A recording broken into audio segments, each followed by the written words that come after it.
This episode is brought to you by LifeLock. Between two-factor authentication, strong passwords, and a VPN, you try to be in control of how your info is protected. But many other places also have it, and they might not be as careful. That's why LifeLock monitors hundreds of millions of data points a second for threats. If your identity is stolen, they'll fix it, guaranteed, or your money back. Save up to 40% your first year. Visit LifeLock.com/podcast for 40% off. Terms apply. This podcast is brought to you by Carvana. Got a car to sell but no time to waste? Hop on to Carvana.com to get a real offer for your car in seconds. All you have to do is enter your license plate, answer a few quick questions, and if you accept the offer, Carvana will pay you as soon as you hand the keys over. They even offer same-day pickup in many cities. Save your time, score some cash, and sell your car the convenient way to Carvana. Pickup times vary. Fees may apply. It's the Anthony Cumia Show. Entertaining and informative. On the Red Apple Podcast Network. Good Sunday evening to all of you listening. It is indeed the Anthony Cumia Show. Lovely Sunday. Glad you could join me once again. Plenty of things to talk about. A whole week has gone by, and what's still in the news? What's gone? What new stuff is in the news? Are we still talking about Sydney Sweeney and her blue jean ad? Is that done? We're finally done with that? We sure whip right through news stories these days. The New York shooting, that whole thing, oh, please. That was gone day one, pretty much. Had maybe 2 days. And that was it. The Sydney Sweeney blue jean thing had a longer life. But I think we're past that now, too. I think that sowed enough racial division to have accomplished its job. And now we move on to something else. What else could divide us as a nation or distract us from things that are much more important, but no one really wants to let the American people know? So it's all, at least it seems to me, to be a lot of distractions, a lot of news stories that they're on a conveyor belt at lightning speed right in front of your face. What was that one? I missed it. Did you see it? Nah, I missed it. They whip right on by. The mainstream news, I'm not talking about the mainstream media as far as news goes, but the news that should be important to us, that news is now, it's been replaced with the stuff that was like 15 pages deep in the newspaper or the TV shows like Entertainment Tonight and things. That's those are the main stories now. And the actual front page news from years ago, they barely really report on it.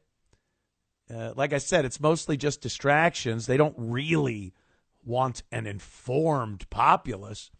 What a dangerous thing for the government and corporations and the upper echelon, if you will, of the power base.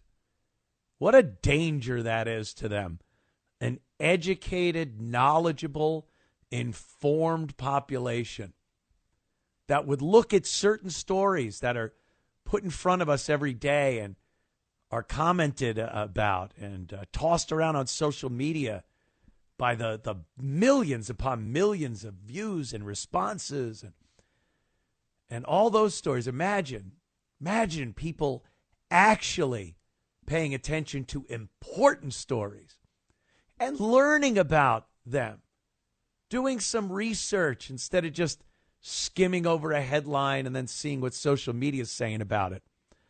What a danger that would be. Oh, an intelligent population. Oof. It's obvious they certainly don't want that.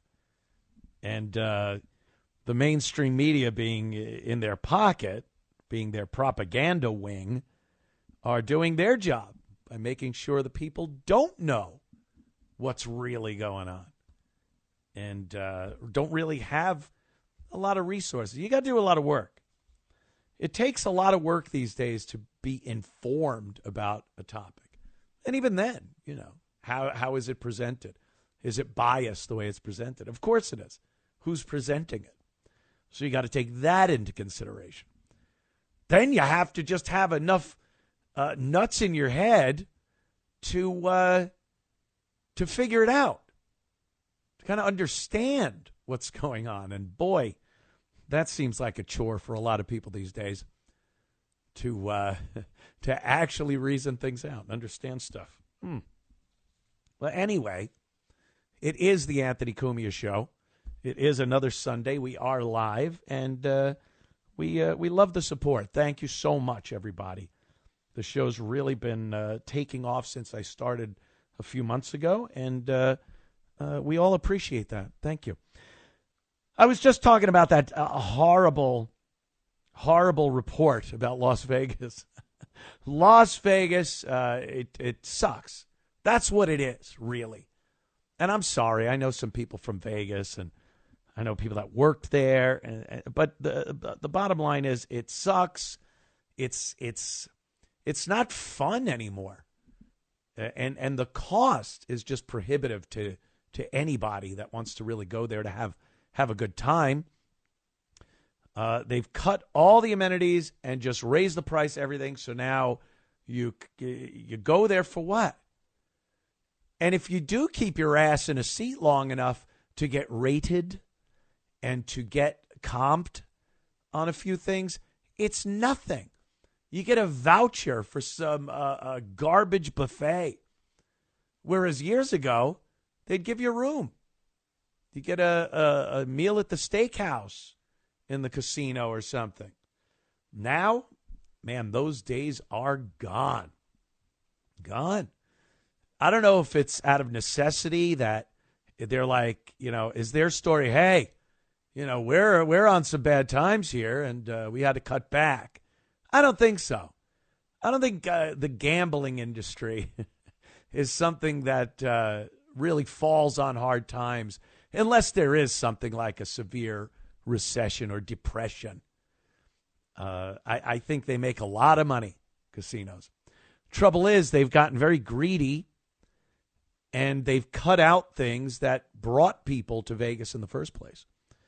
So now they just want you to put money in their machines and buy their overpriced bottles of water and garbage meals that they serve at some chain restaurant that's in their casino with some famous chef's name to it, but it's all terrible. And they want, then they go, what happened? Where is everyone? Why aren't people showing up? Well, look at what you've done to the place. Look at what has happened. Another thing is the gambling. The gambling stinks now, too. And you're like, well, how could the gambling stick? It's always been the same. Not really. They've changed a few things. They have even money payouts on blackjack. They now have 3 green spots on the roulette wheel.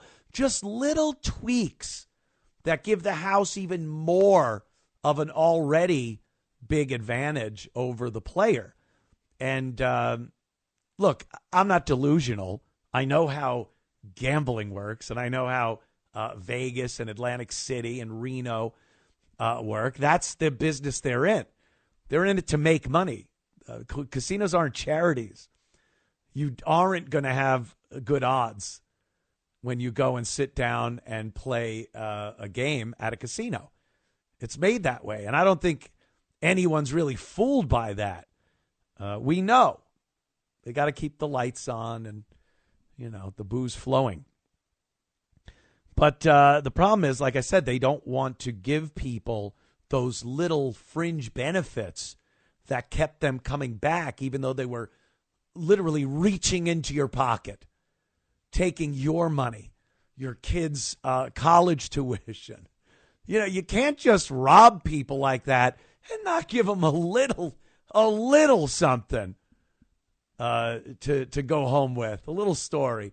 Hey, yeah, I got my ass handed to me, but I'll tell you, they gave me a great room. The butler was nice, brought me some bottle of booze up to the room, like little things like that really mattered. And I'm not even talking like mattered back, how old am I? I wasn't at the sands of the Sahara in Vegas back in the 60s, I'm not talking about that. I'm talking, relatively speaking, pretty recently. And the other thing is just the amount of table games, the personal interaction that you used to get, good or bad. It was a personal interaction. You sat down at a blackjack table and you had a group of people that wanted to win. They wanted a fun table. You had a dealer, one of these old guys that would tell you stories about old Vegas or Atlantic City or when he was in the Army, whatever it was. There was some amount of personality there. And now they've gotten rid of a lot of table games. I don't know what's going on, and I've talked to some people. They're doing away with the traditional table game. You can still find them. Go try to play blackjack at some of the big casinos on the Strip. You will wait for hours until a seat opens up. And the minimums start at $50, $25 if you're lucky. You think you're finding a $5 blackjack table? You're not. And there's a very limited amount of tables. And this goes for everything else. Roulette. Baccarat, I guess, is okay because they get like Asians. They know busloads of Asians are coming in to play that game. But they've looked at the stats. They've had some nerdy accountant bring the spreadsheets in to the board of directors at MGM and said 2 words, slot machines. And everyone went, oh, yeah, well, here's our numbers. Here's what we make on this game, and here's what we make on slot machines. So like I saw happening at some of the casinos in Atlantic City, they are clearing out the tables. You'll wait hours for a table game with a real human being and human interaction. Part of the fun that you get by sitting down at a blackjack table. Big hand, the dealer busts, the table goes wild. You're high-fiving people you don't even know. That's fun. That's Vegas. Now they want you to sit alone at a slot machine and dump every penny you've earned into it while you look around the room and see a 90-year-old with an oxygen tank and, this old woman smoking right next to him.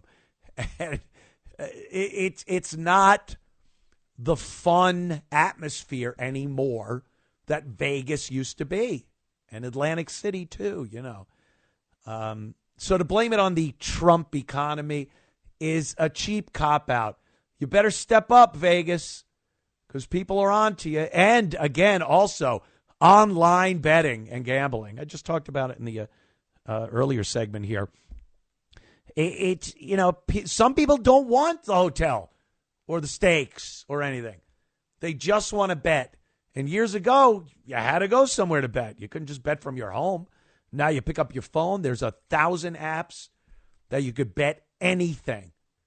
Anything. So, again, maybe if you're into betting and you know that it's a fun, good time, someone comes back from Vegas and goes, dude, put your phone down. Let's go out and have some fun in Vegas. But that's just not the story with Vegas anymore. It's very sad.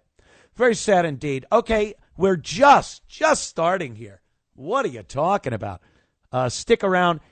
800-848-9222 is the phone number. We will take your calls, and there will be a lot more of the Anthony Cumia Show. It's the Anthony Cumia Show on the Red Apple Podcast Network. It's the Anthony Cumia Show on the Red Apple Podcast Network.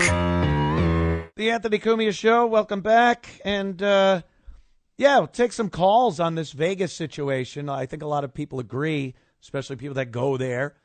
And the other thing I was bringing up is the fact that you have to fly there.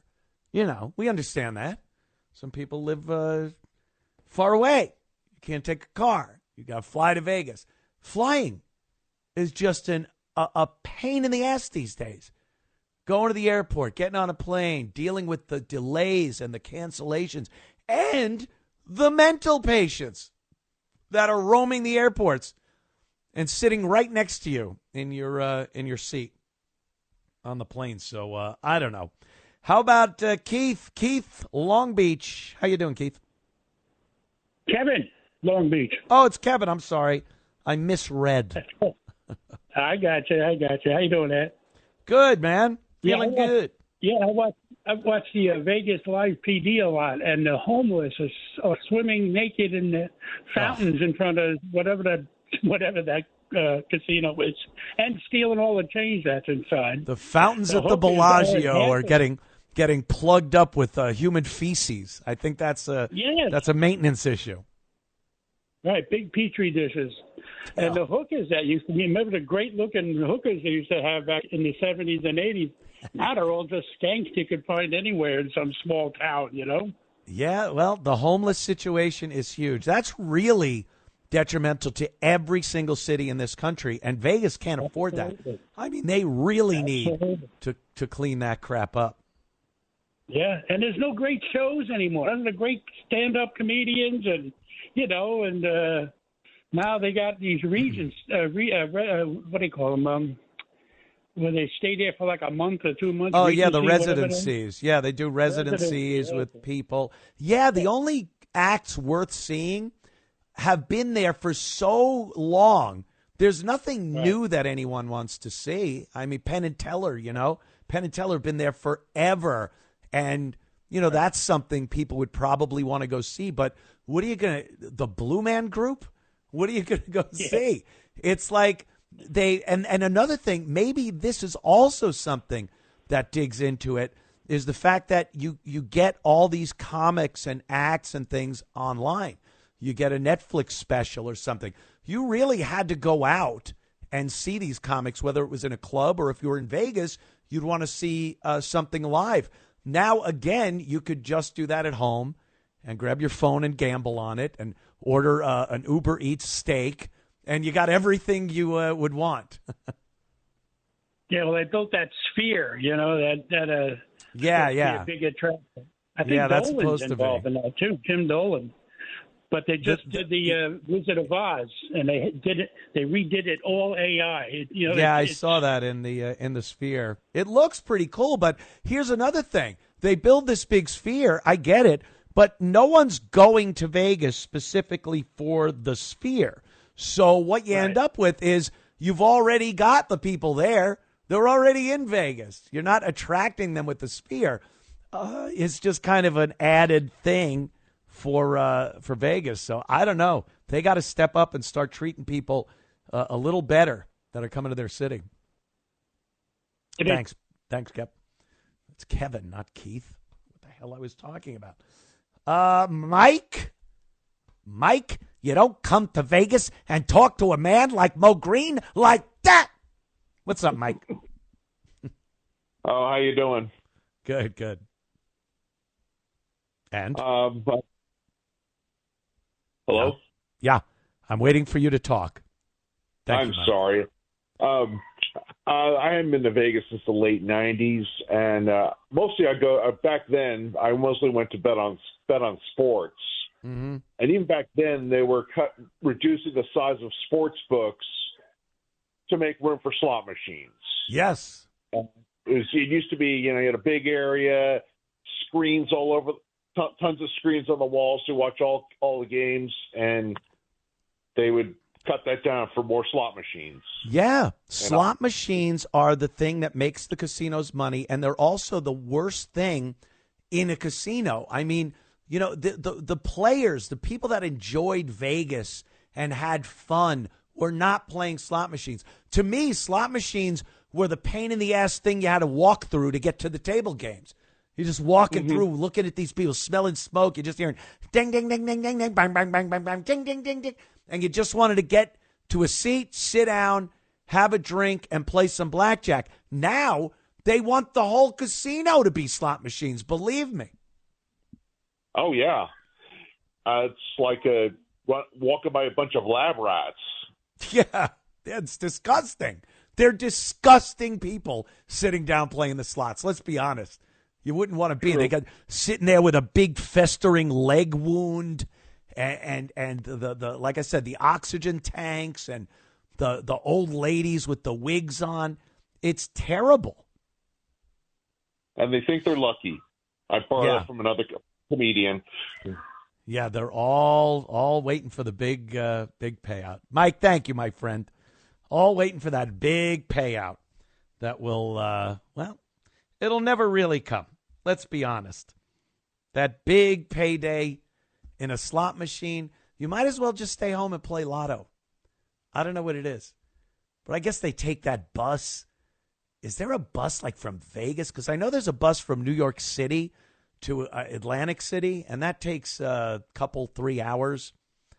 I don't know what that would take from L.A. to Vegas, but the nightmare that would be sitting on that bus with those old retirees and the junkies and people that are just hoping to hit big, going to make that big, and their whole life will change. You just pull the lever. It's not even pull the lever anymore. It's not even fun for the slot machine. You see him sitting there. I've seen these videos where they just have the camera set up at one end of a line of slot machines, and these messes, these disasters are just sitting there slamming on a touch screen with their fingers like trying to, I don't know what. I don't even know what the object is at that point. But it's not even like, okay, I'll put my dime in, pull the handle of the one-armed bandit, and hope for the big payout. It's not even fun in that respect anymore. They just sit there putting money in. They get a card. So the cash is on a card. They're not even putting real money into the machine. It's just a more efficient way to extract the money, your retirement fund, like I said, your kid's college fund, an annuity, the balance of your bank account, whatever it is. They want it, and they're going to get it, and they're giving you nothing in return. Step it up, Vegas. Come on. I remember the good old days. All right, people, back in a moment. Stick around. A lot more of the Anthony Cumia Show coming up. It's the Anthony Cumia Show on the Red Apple Podcast Network.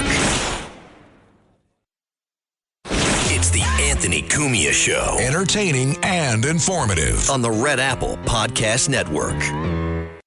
It certainly is the Anthony Cumia Show. Thank you for tuning in.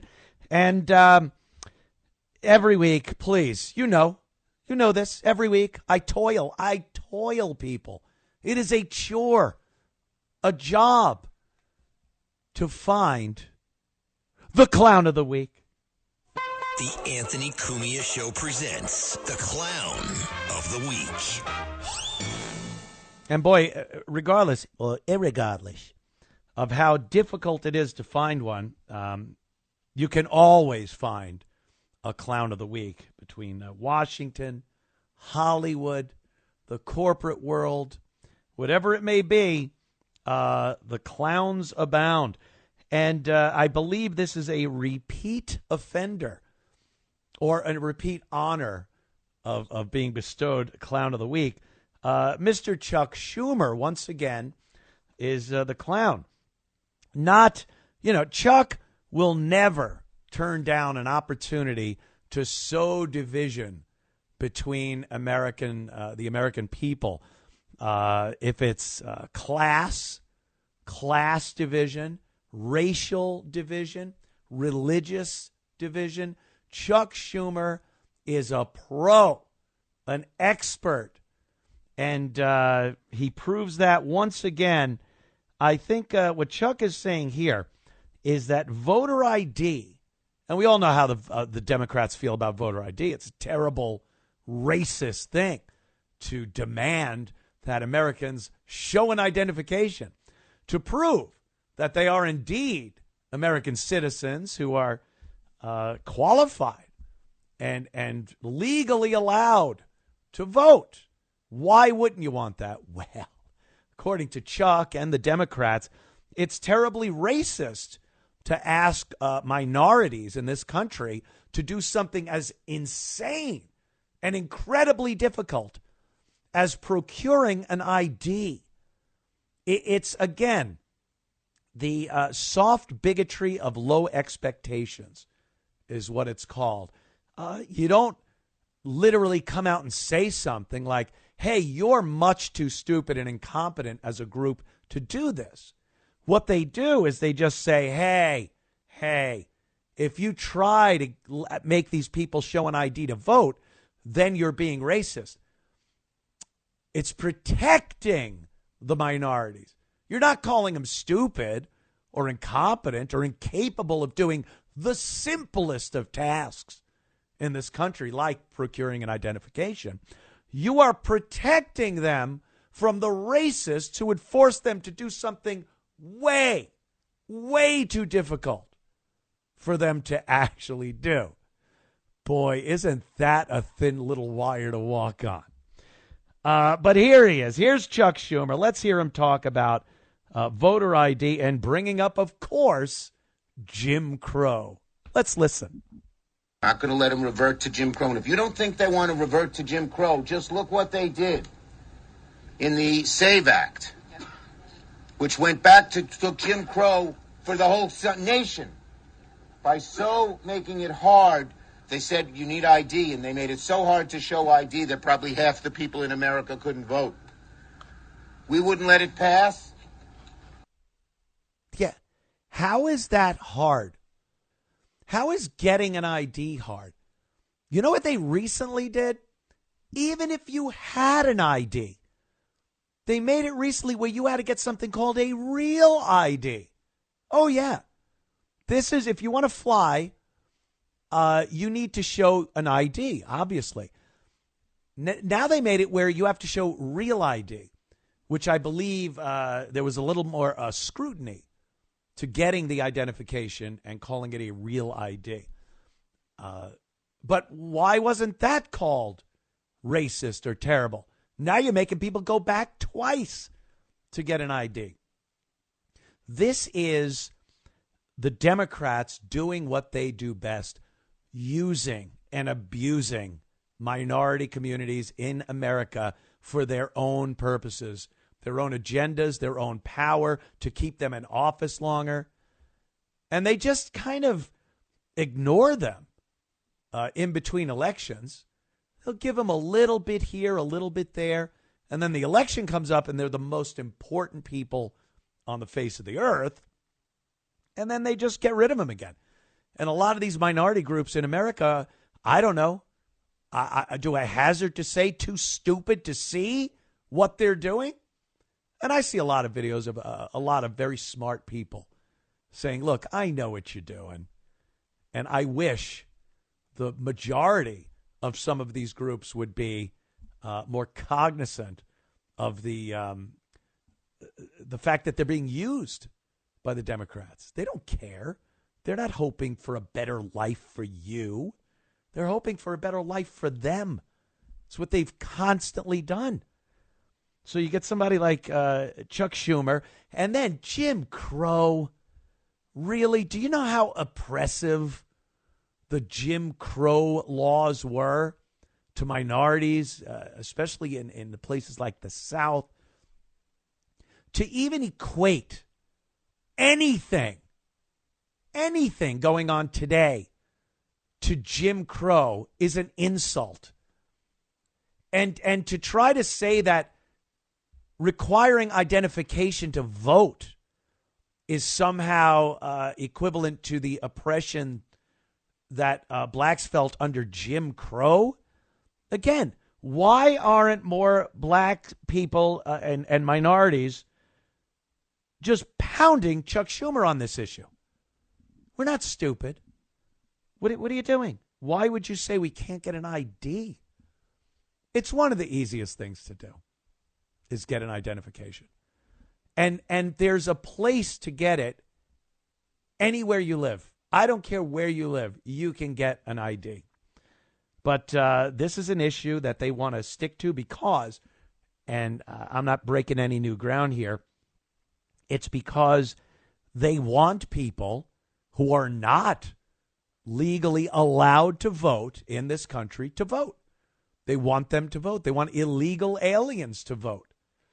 They want convicted felons who lose their right to vote. They want them to be able to vote. And then they pander and cater to these minority groups with the promise, the false promise of all the free stuff, and we're giving you this, give, we care. And they vote Democrat. It's pretty simple to see.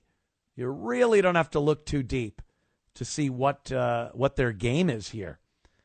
But to equate anything going on now with Jim Crow is just a terrible insult to minorities and what people had gone through back then.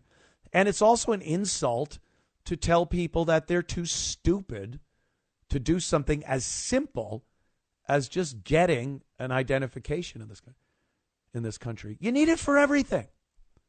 You need an ID for everything. Go to a hotel. Go to a hotel. Try to check in without an ID. Try to rent a car. Go ahead. Oh, I don't have an ID. It's racist. I shouldn't be forced to get an ID.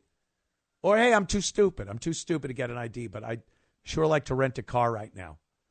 No. How about getting into a building in New York City or probably many of the other cities around the country? Do you have business to take care of in a building in New York? And you walk in and there's a security guard at the desk, and you will show him an ID and you will have your picture taken. And then you could go upstairs. What do you do in that case? Sorry, ma'am, you're much too stupid to come into our building. So how long is this lame Democrat ruse gonna go on? It's ridiculous. Let's see. Just checking the phone lines. Talk to Matt from the Bronx. Matt, what's up, my friend? Hey, good afternoon, or good evening, rather. Well, yeah. So wanted to talk briefly about immigration and how it pertains to national security. Of course. So far as you mentioned Chuck Schumer, and of course, he calls himself the Shomer of Israel in the Congress. Shomer in Hebrew means guardian of Israel. Right. Now, the same open borders policies that he advocates for the United States is certainly not something that's tolerated in Israel. Right. Because Israel has a zero tolerance policy on illegal immigration. They have electrified, electronic, metal, solid borders. Yeah, giant cement walls that are guarded. They have guards on those walls. Yeah, they have a very, very secure border. And it's being paid for by American taxpayers, mind you, because you have to remember that Israel gets $4 billion with a B dollars in taxpayer dollars every year in the form of a grant, not even a loan. So again, the same policies. If the United States wants to enact the same policies here in the United States that Israel enacts in its own country, people like Chuck Schumer, and I have to say it, I'll just be completely honest. The Jewish minority in this country is very much left-wing, and it's very much open borders immigration inside the United States. But again, when it comes to their country, they don't want the same thing that they're advocating for everyone else. Well, Matt, there's been, again, perception is a very, very strong tool that is used many times in politics. And there's a perception that Israel is this lone nation in the center of a lot of hostility, and they need that type of security to simply survive. And the perception of the United States is we're this giant melting pot. For years, it's the American way to let in anyone come in. They're all potential geniuses and CEOs of companies. And that's why people will look at America and say, yeah, open the borders. We asked for it. We have a Statue of Liberty. Bring us your, whatever. And Israel has always been the victim in a very hostile land where they need that type of border security for their own survival. So that's the way it's always been presented. Yeah, and the reality is that the United States is opening itself up to hostile elements entering the country when of course. Have no idea. When we have no idea who's coming across the border, what their intentions are, what their connections to foreign terrorist organizations happen to be. I agree. And again, we have millions of them inundating the country. And again, people like Chuck Schumer want to turn a blind eye. And whenever you want to say that, the United States was founded by immigrants, yes, by European immigrants. And you should want more European immigrants, people who can assimilate and contribute to the country. Matt, that's who you want in the country. The second you start saying things like that, like Trump just recently said he wants to take refugees from Ukraine. And obviously he was taking refugees from South Africa. And what do people start saying? What did the left and Democrats, what did they start saying? Oh, because they're white. You're a racist. Oh, you're a racist. Why no brown people? Why no brown people? Brown people have been running across the border unfettered for fucking years. Oh, I'm sorry. Did I just curse? I did. Punch out of that, could you? Accidentally. See, I'm so passionate about what I'm saying that I actually use the F-bomb. Yeah, they've been running across the border unfettered for years now. So, the bottom line is it don't work. And Trump, he sealed up the leak. Let's be honest. Trump did a good job of cutting off the illegals streaming across the border. And look, if it was up to me, I would love to see him cut off aid to every foreign nation, regardless of their allyship to us, their supposed allyship to us, whatever it is, cut it off. Because we really need to fix our own internal problems here before we can even think about helping anyone out. Matt, thanks, man. Appreciate the call. I can't believe I cursed. I'm supposed to be a professional broadcaster. Hope I don't get in trouble for that. Anyway. Other thing, what time? 4? I got time. This is funny. Chris Cuomo, he admits that he was wrong. Chris Cuomo from CNN, Andrew Cuomo's brother, and he's been taking a lot of heat since he was dismissed from CNN about what he did when he was on CNN. He lied for the government, lied for CNN, and whatever they told him to spout off, he would, because that was his job. His job was to lie, to be a propaganda machine. And now that he's doing his own thing, man, and he wants to do podcasts with cool people, he has to admit that he was wrong. But he can't even admit that he was wrong because he had to follow orders. Just use the old Nuremberg excuse. I was just following orders. He somehow didn't know, which doesn't make him look any better. He looks pretty stupid by saying he didn't know, and that's why he was wrong, instead of, I damn well knew. I just chose to lie because that's what my bosses were telling me. So listen to Chris Cuomo here admitting he's driving in a car during this clip, by the way. He's like doing a little TikTok-type video in his car, and he's admitting he's wrong. Listen to this. Stuck in traffic. I'm remembering right now, wow, I'm wrong a lot. We don't like to say it. We don't like to admit it. We really don't like to correct it. But that is how you grow and you get to a better place. And it is such a precious commodity right now. I've been wrong. I've been wrong about political issues. I've been wrong about people. I've been wrong about myself. I've been wrong about my responsibilities. I've been wrong about my opinions, my tastes, my choices. I've been wrong. And that's okay. Hopefully you learn. Hopefully when you're wrong, you get to a better place if you do the work, unless you stubbornly hold on. And that's where so much of us are stuck. It's not just being wrong, it's refusing to learn what's right. I've been wrong. Have you been wrong? If you say no, you're wrong. Oh, God. He's trying so hard to slip back into mainstream relevance by, this little mea culpa he's doing that, hey, I was wrong. You're wrong. We're all wrong. But knowing you were wrong. No. You're not getting off that easy, Pally. You weren't just wrong. You were lying. If you honestly make a mistake, if you honestly believe something and act on that belief and then realize it's wrong and address that, that's fine. That's what he was talking about. You make mistakes, you learn from them, obviously.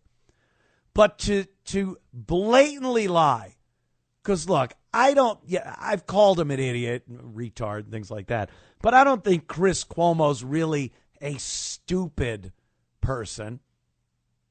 I think he knew when his bosses were telling him to say certain things about the COVID vaccine or talk about Biden being sharp as a tack and Trump is a 34-count felon and all that stuff. That's not being wrong. That's lying. And then just saying, hey, I was wrong, but I learned from my mistakes and we're all wrong. If you say you're never wrong, you're wrong. You're doubling down on your lying. You can't be honest and say your bosses, you're getting a righteous paycheck, and your bosses told you, here's the paper today, Chris, here's what you're supposed to say about Biden. They said some pretty lousy things about him today over on Fox, and some of the Republican politicians are saying that he's incompetent, he's mentally impaired. So here's your sheet. We handed it out to all the mainstream media, and you just parrot this like a good boy. Okay. And he did. And now he drives in his car and goes, oh, boy, I was wrong. I'm sorry. And we all go, it's okay, Chris. We've all made mistakes, and as long as we recognize them. No. Big difference between being wrong and lying. And Chris Cuomo is a liar. Back in moments with more of the Anthony Cumia Show. Stick around. It's the Anthony Cumia Show on the Red Apple Podcast Network. It's the Anthony Cumia Show. Entertaining and informative. On the Red Apple Podcast Network. The Anthony Cumia Show. It's supposed to be a nice family show, and I let one slip. Thank God there is astute and aware people working at the studio there to cut off my foul language when I say it. I drop F-bombs every 10 minutes in my just normal daily conversation. So every so often, I guess when I'm really just feeling comfortable in what I'm talking about, it might slip out. But again, technology. Thank you, technology. You've helped me out. See what else is going on here that kind of annoyed me over the course of the week. A man was kicked out of a St. Louis soccer club game for wearing a MAGA hat. I guess it was policy of the arena they were in that no, and here's what they do so they can almost sound like they're being fair. They say no political messages. No political messages. Now, this is just an excuse because truth be told, if you're a private business, you could just tell anyone to leave for no reason. If that reason is determined to be some type of civil rights violation, then the person could be held liable, maybe in civil court or what have you. You can't just kick someone out for being a certain nationality or ethnic background, color, There are laws against that. Other than that, you could pretty much tell somebody to get out of your establishment and don't have to give them any reason. And if you call the police don't have to give the person a reason. If that person doesn't leave, they can be arrested for trespassing. And I've seen so many of my favorite videos, the police body cam videos, where a lot of people can't get that through their head. Why? Why am I being kicked out? Why did they tell me to leave? No, I need a reason. And it's simply, you have to go. You just have to go. You were being a disturbance. You were causing a scene. You were yelling at the staff, whatever it is. And then they go, well, I had a reason for that, and here's the reason. Doesn't matter. The cop is not going to negotiate with the owner or the workers at the establishment, and then, you're going to be free to stay there again. It's over. You're gone. Goodbye. And I guess it works that way at the soccer club. But to say political messaging, this was a MAGA hat. It literally said, "Make America Great Again" on the front. Didn't say Donald Trump. Didn't say Republican. Make America Great Again. That statement is a political term at this point. It's it'll get you thrown out. Meanwhile, gay pride flags were waving all over the stadium. And if you don't think that's not a political statement, waving a gay flag, and I wouldn't want them kicked out, whatever. But make America great again. Let's play a little bit of this guy as he's getting removed from this establishment. I don't know what this really sounds like. I don't think it's all that thrilling, but hear what he says. No, I just want to make sure I got it. Yeah, what's up? I'm Michael Weitzel. I'm being asked to leave by the police because of Donald Trump. Hey, I'm a Donald Trumper. You're a Trump Yes, I am. So I just want all these copies you got to deal with them, Megan. But they don't do not political. They don't want any kind of political. So those flags over there. Those are pre-approved. Those flags over there. Those pre-approved. So my question to you guys is: are these rules equally enforced on everybody? Here's my question to you. And the only way I can do that is if I enforce it with you. Go out and handcuff. So I'm being threatened with arrest. What law am I breaking? What am I? We ask you to leave. Trespassing. You're asking me to leave. Am I being evicted from the premises? You're going to be evicted from the premises. You want to make a big... We're going to walk up. I'm being evicted from the premises because of Donald Trump, because we can't wear Donald Trump hats in public. And so now I'm being evicted from the premises. Right. You could cut it off right there. He's being thrown out because he's got a hat that says "Make America Great Again." And the issue is there are gay flags there, and they go, well, that's pre-approved. One cop actually said, look, I'm MAGA. I love Trump, but that's the policy. Another cop was getting a little rambunctious there. Hey, you want to go in cuffs? Yeah, I'll take you out in cuffs. And, they could do whatever they want. Obviously, somebody in charge at the stadium has a hard one, can I say, for Donald Trump, and he had to go. But he was nice. He was peaceful. They didn't have to arrest him. He just, again, asked, why am I being escorted out? And it's trespassing. And any private business can do this. So be aware of that. A lot of people get in trouble thinking their rights extend into private businesses. Some of them do. But as far as being allowed to just loiter there and stay when you're told to leave, not so much. Not so much. All right, stick around. The second hour of the Anthony Cumia show coming up in moments. It's the Anthony Cumia Show on the Red Apple Podcast Network. It's the Anthony Cumia Show. Entertaining and informative. On the Red Apple Podcast Network. The Anthony Cumia Show. Thank you so much for tuning in on this wonderful Sunday evening. See a little something good on a Sunday. You don't just have to sit there and go, God, work tomorrow. That's what my Sundays are. I go, I got to work tomorrow. Hey, wait a minute. I really have to. Not a real job. But, yeah, most of the time Sundays are pretty depressing. But I can make them even better by telling you everything to be depressed about in this country and world.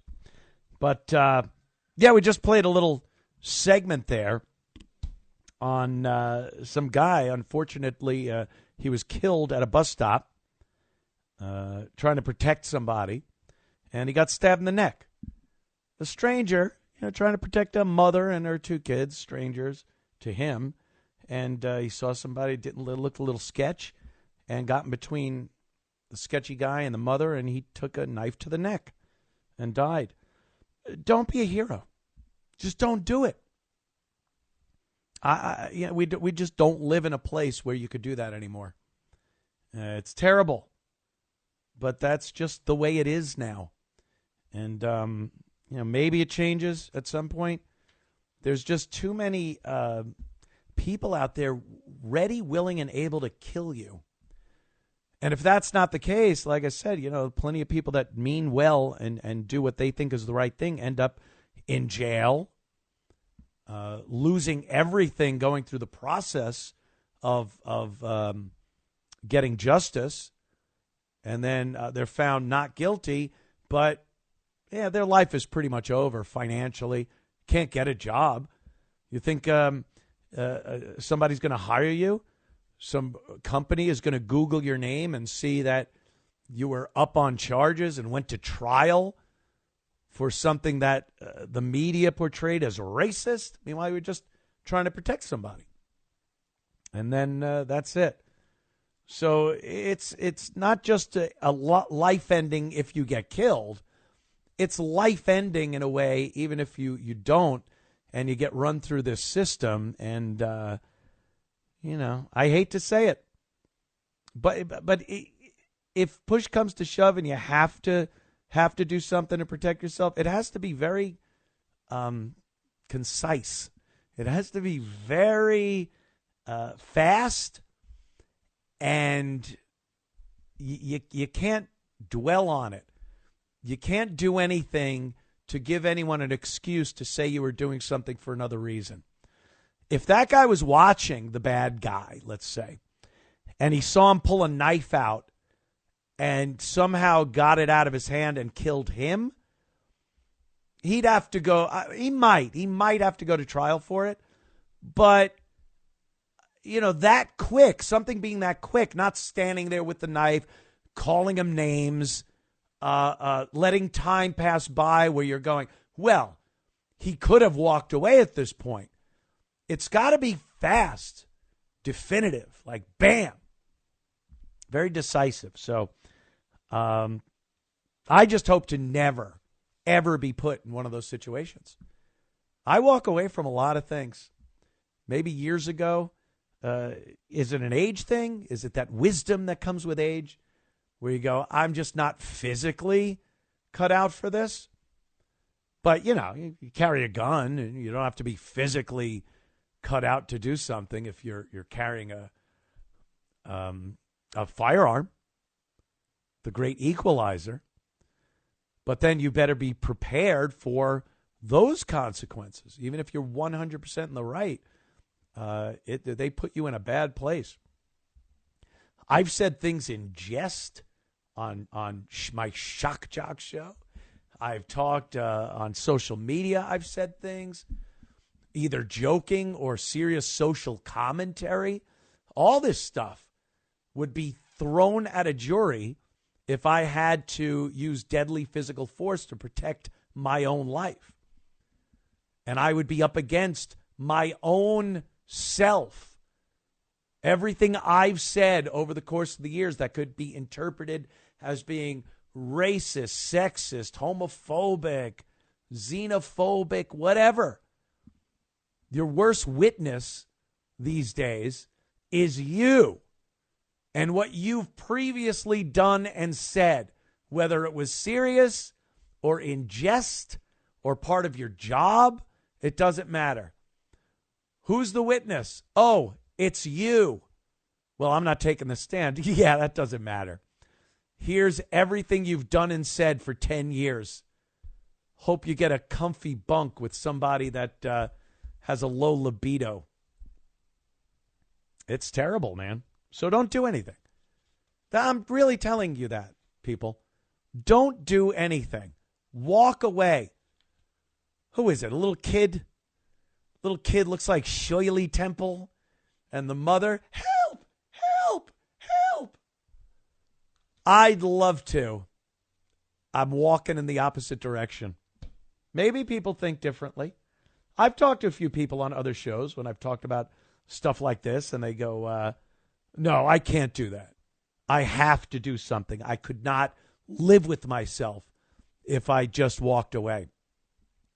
Well, live with yourself in that cell. When 58% of the population in the jail thinks you're a racist. Do that. See how great living with yourself is under those circumstances, my friend.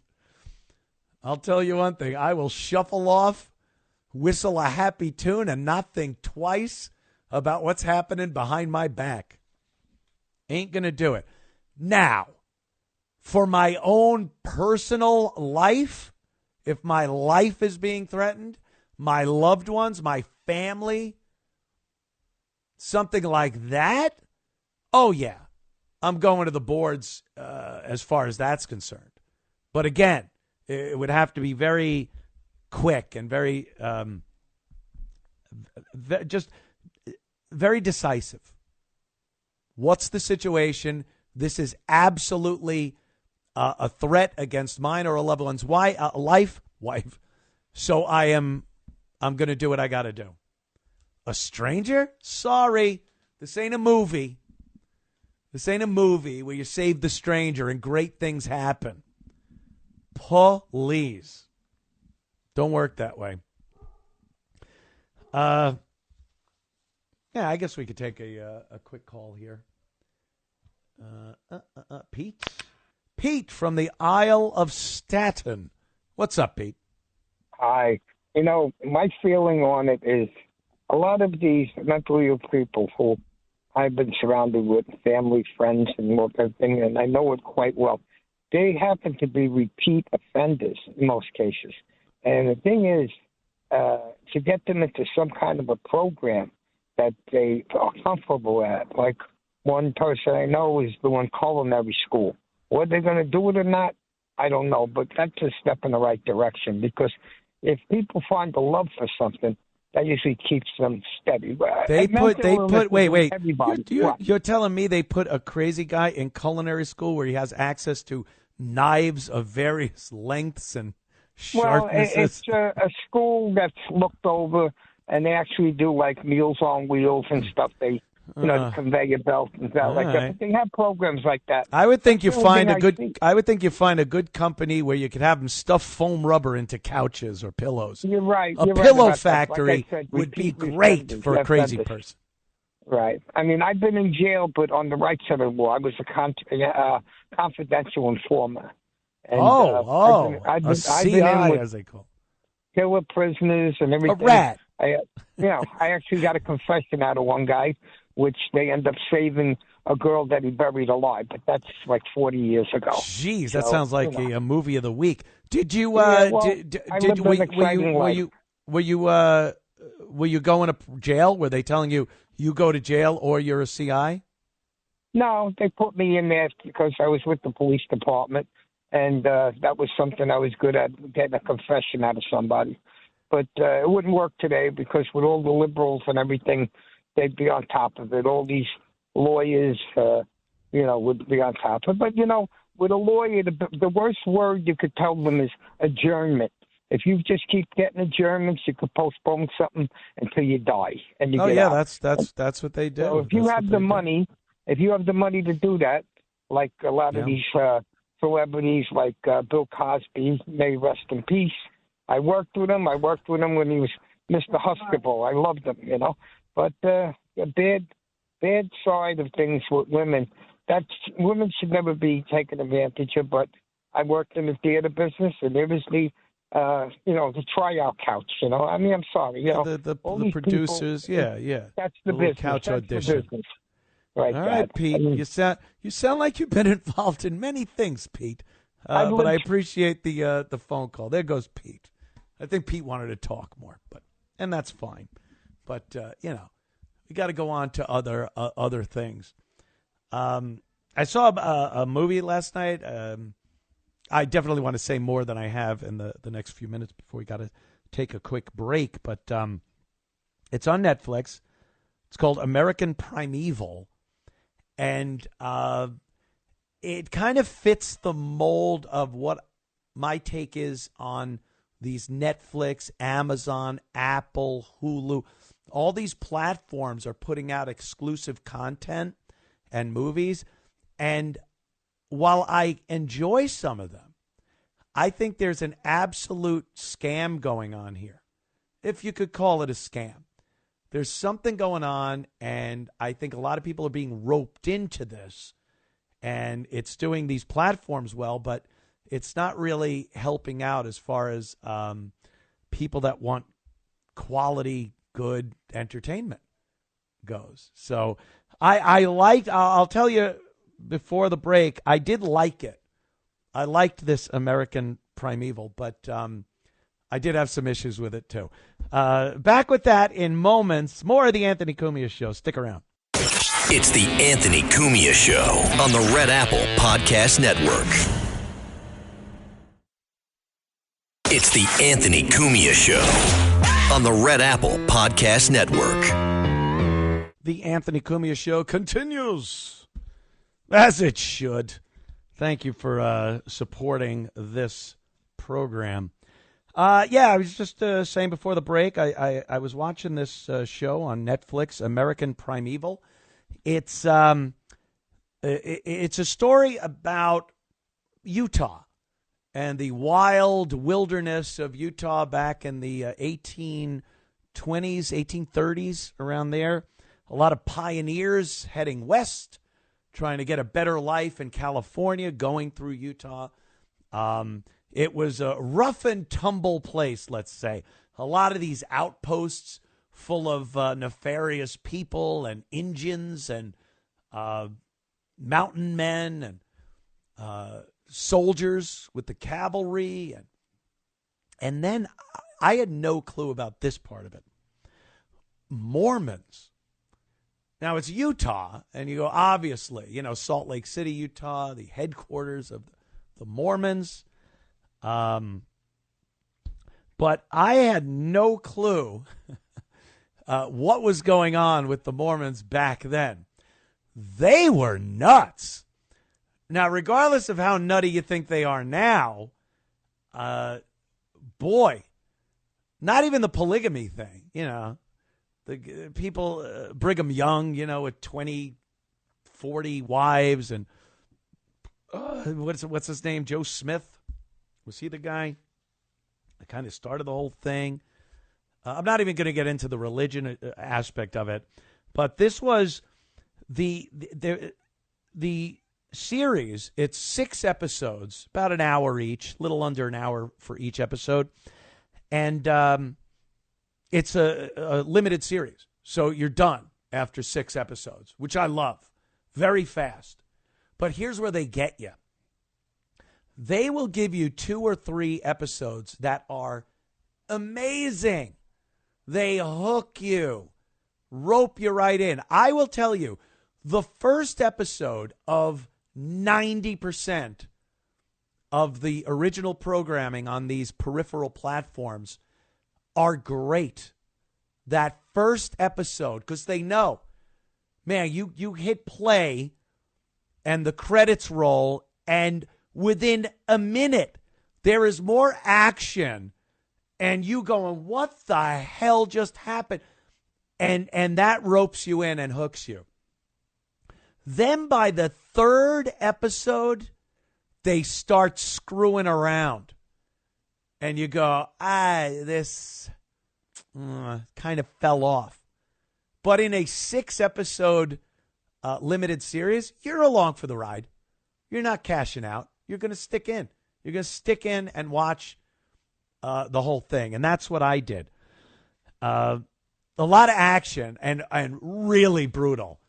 like battles between pioneers and Indians and the cavalry and a lot of brutal murders. But the thing I didn't know about was this Mormon thing. There was a massacre. There was a guide that was supposed to take some people across the Utah pioneers, or they were taking pioneers across the frontier in Utah. And the Mormons had decided, because they were booted out of a couple of places, Illinois and then I think Missouri, and they ended up in Utah, and they were like, yeah, we're not getting booted out anymore. We don't want anybody on our land. They had made Brigham Young the governor of Utah, and that gave him some power, and they had an army. They had their own militia, and they were just killing people. I didn't know this. I even looked it up afterwards, and there's, some dramatization to this American Primeval series. But that part of it was, they massacred a bunch of people.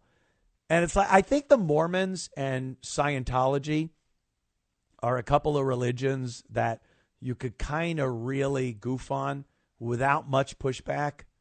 You're not really going to get a lot of pushback from it. Christianity, of course, you'll get pushback, but it seems you could goof on it with impunity. I mean, that whole idea that Jesus Christ Superstar with the black woman witch from Wicked, they showed her with the crown of thorns, and she's up on this neon light crucifix singing, and she looks like Nosferatu. And it's just, it was infuriating. But we don't do anything about it. See, that's the problem. We don't really go, oh, hey, that's got to stop. Try that with Islam. Give that a whirl. Or with Israel. Try really, criticizing that whole thing. See where that gets you. Try goofing on it. Make a little joke about Islam or the Jewish religion. Christianity, you could goof on that to your heart's content. No one's going to do anything. They'll get mad. They'll comment on it. But Mormons and Scientology, it's like everyone's goof punching bag kind of a thing. So I didn't know. I would have thought a show like this, they really would have been out in full force protesting. Like Mormons going, no, this is terrible.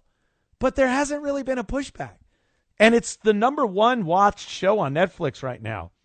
Very entertaining. They got a couple of pretty good actors in it. But a couple of things were ridiculous. That's what I was talking about. By the third episode, it gets a little ridiculous.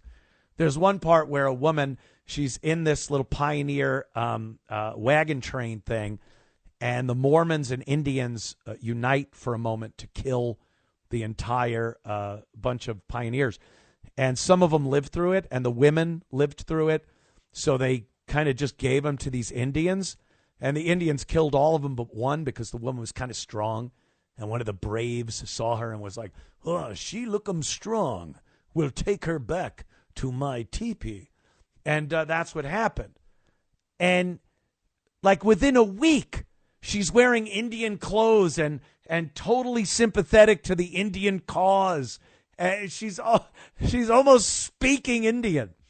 A week went by. Her husband is still looking for her. He was another survivor. And she's just like, I am with you now. It was so ridiculous. So the writing definitely falls off after the first couple of episodes in every single one of these limited or mini series that they put out. So I found it funny, though. I found it pretty entertaining. It's action-packed. The cinematography. How about I talk about that? The cinematography was just sweeping vistas. And yeah. Mike wants to talk about American Renaissance. That's different. What do you want to talk about, Mike? Mike? And I called in a few weeks ago asking about recommendations for getting educated on guns, and you sent me to my local shop. And you were right, man. They love talking about guns, and they got me hooked up. So I want to say thank you, man, for... Yeah, man. This week I saw you talking with Gavin about that Sydney Sweeney thing, the commercial, and the response from the woke left. Yes. And yeah, man, that's. I think you guys are spot on with that. I think that was the final straw. The woke left has literally towed Arthur Fonzarelli behind a speedboat, up a ramp, and over a great white man. They have jumped the shark, and people are done with it. Yeah, doesn't it seem passé? Me and Gavin were talking about that. You see, these videos I see on social media, and it'll be a gay guy, and he's in a dress, and he's got a big beard, like literally a beard on his face, not a fake wife. And he's acting like a caricature of a woman. Women don't act like that. So it's a caricature of a woman. And I'm watching it and going, this isn't outrageous. It's not anger-inducing. It's sad, and it's old. It looks old. It looks like something like, oh, right. And I mentioned to Gavin, I said, remember when grunge first started coming out and that 80s hairband thing had reached such a level of ridiculousness that no one could even believe it was that insane anymore? That's where we're at with a lot of the issues that were so important to them. I got to take a break, but I'll be right back in moments. It's the Anthony Cumia Show on the Red Apple Podcast Network. It's the Anthony Cumia Show. Entertaining and informative. On the Red Apple Podcast Network. Yes, we were doing what we were paid to do. Shock, because we're shock jocks. That's what we were. I'm an aging shock jock. The Anthony Cumia Show. Thank you so much for joining us. Well, I think we have some fake news here. Could that possibly be? That's right. Fake news. Did I catch it? Did I surprise you with that one? Need a little time for the sounder? Yeah. Fake news? Did you get it? Now. Fake news, folks. Fake news. It's the fake news. Fake stories. News moment. Sorry about that. I caught him by surprise there. Fake news. Yes.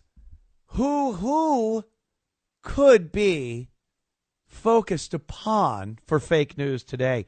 Of course, it's Adam Schiff. Adam Schiff. Shifty Schiff, as Donald likes to call him. He is around any news organization that's willing to put him on. He will stand there and blatantly lie to the American people. That's all he does. He was a huge part of the Russia collusion hoax. He said he put his face on camera in front of the American people and said that he had seen irrefutable evidence. He saw the evidence, and it's coming out in days, that Donald Trump colluded with the Russians to win the 2016 election. And we all know now that was complete garbage. Hillary and Obama and James Comey and so many more of those people committed a crime. They did.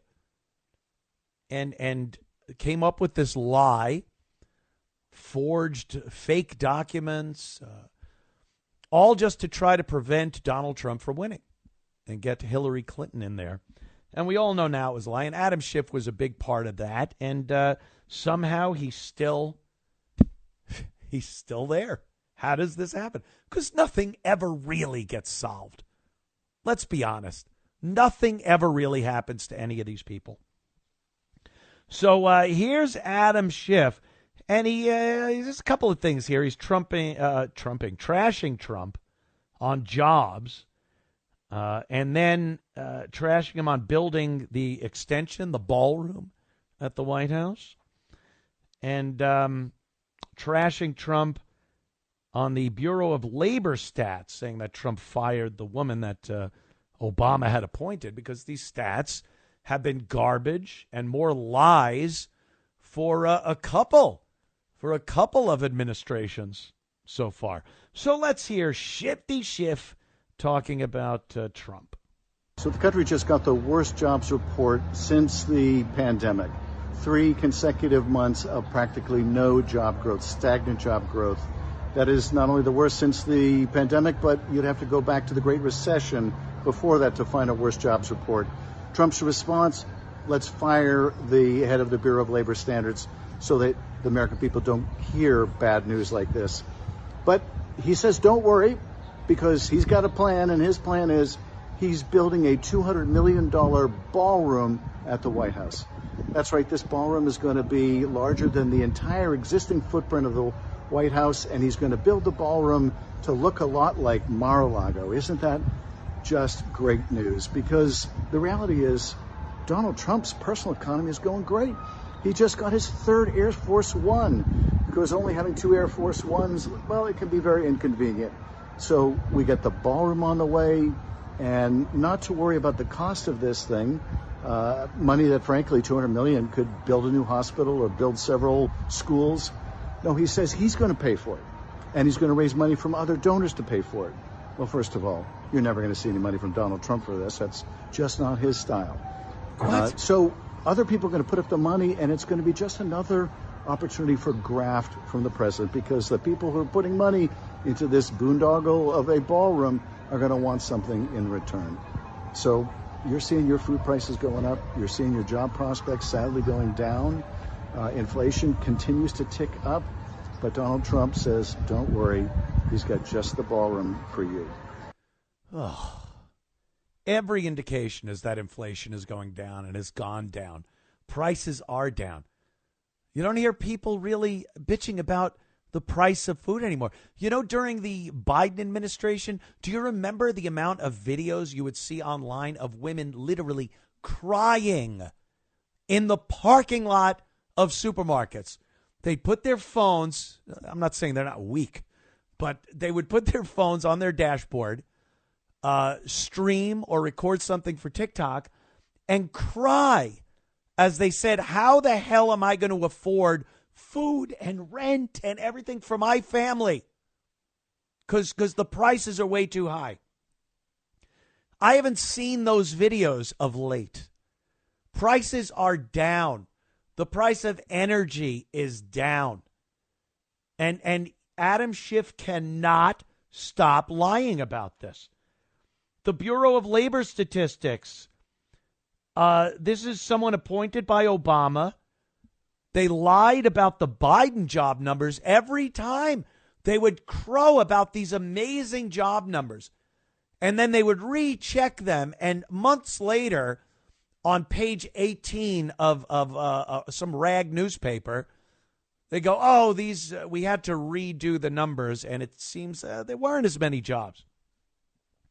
And then they were talking about federal jobs, government jobs. That doesn't help the economy.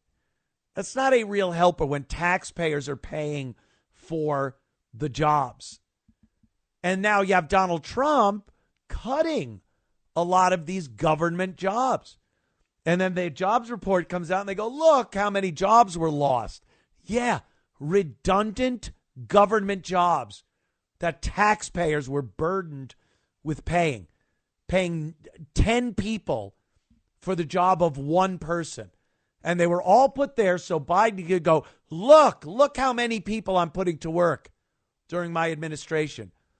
Yeah, by giving them redundant jobs in government. And then the Air Force One thing. Oh, we needed 3 Air Force Ones. Are you going to be honest and say that the 2 Air Force Ones currently in service are over 30 years old? For a huge airframe like a 747 that's been modified and is used for something as important as transporting the president of the United States, yeah, you want something a little newer than 30-year-old airplane. And how much was that, Adam? How much did the third one cost? Oh, nothing. The country of Qatar decided that they had one laying around. Trump made a deal, and he's getting it for nothing. Because Trump doesn't want to fly around on a 30-year-old plane. And the ballroom, extending the White House, making the White House bigger? Yeah. Why wouldn't you? What is with the White House that it has to stay exactly like it is? And by the way, other presidents have done things over time. Put the bowling alley in, the movie theater, things like that. Change the outside. They're all mad. They go, he dug up the rose garden and cemented it. Like, no. Not quite. The rose garden is still there. They put pavers over the grass for upcoming events. And all these things could be changed with the next president. It's not a big thing. Maybe not the ballroom, but what's wrong with making the White House bigger, extending it? And by the way, Schiff doesn't think Trump will pay for it out of his money and out of donor money. Trump can raise money like no one's business. And for something like that, another part of the White House, the taxpayers aren't going to be paying for that, which is more than can be said for anything the Democrats have decided.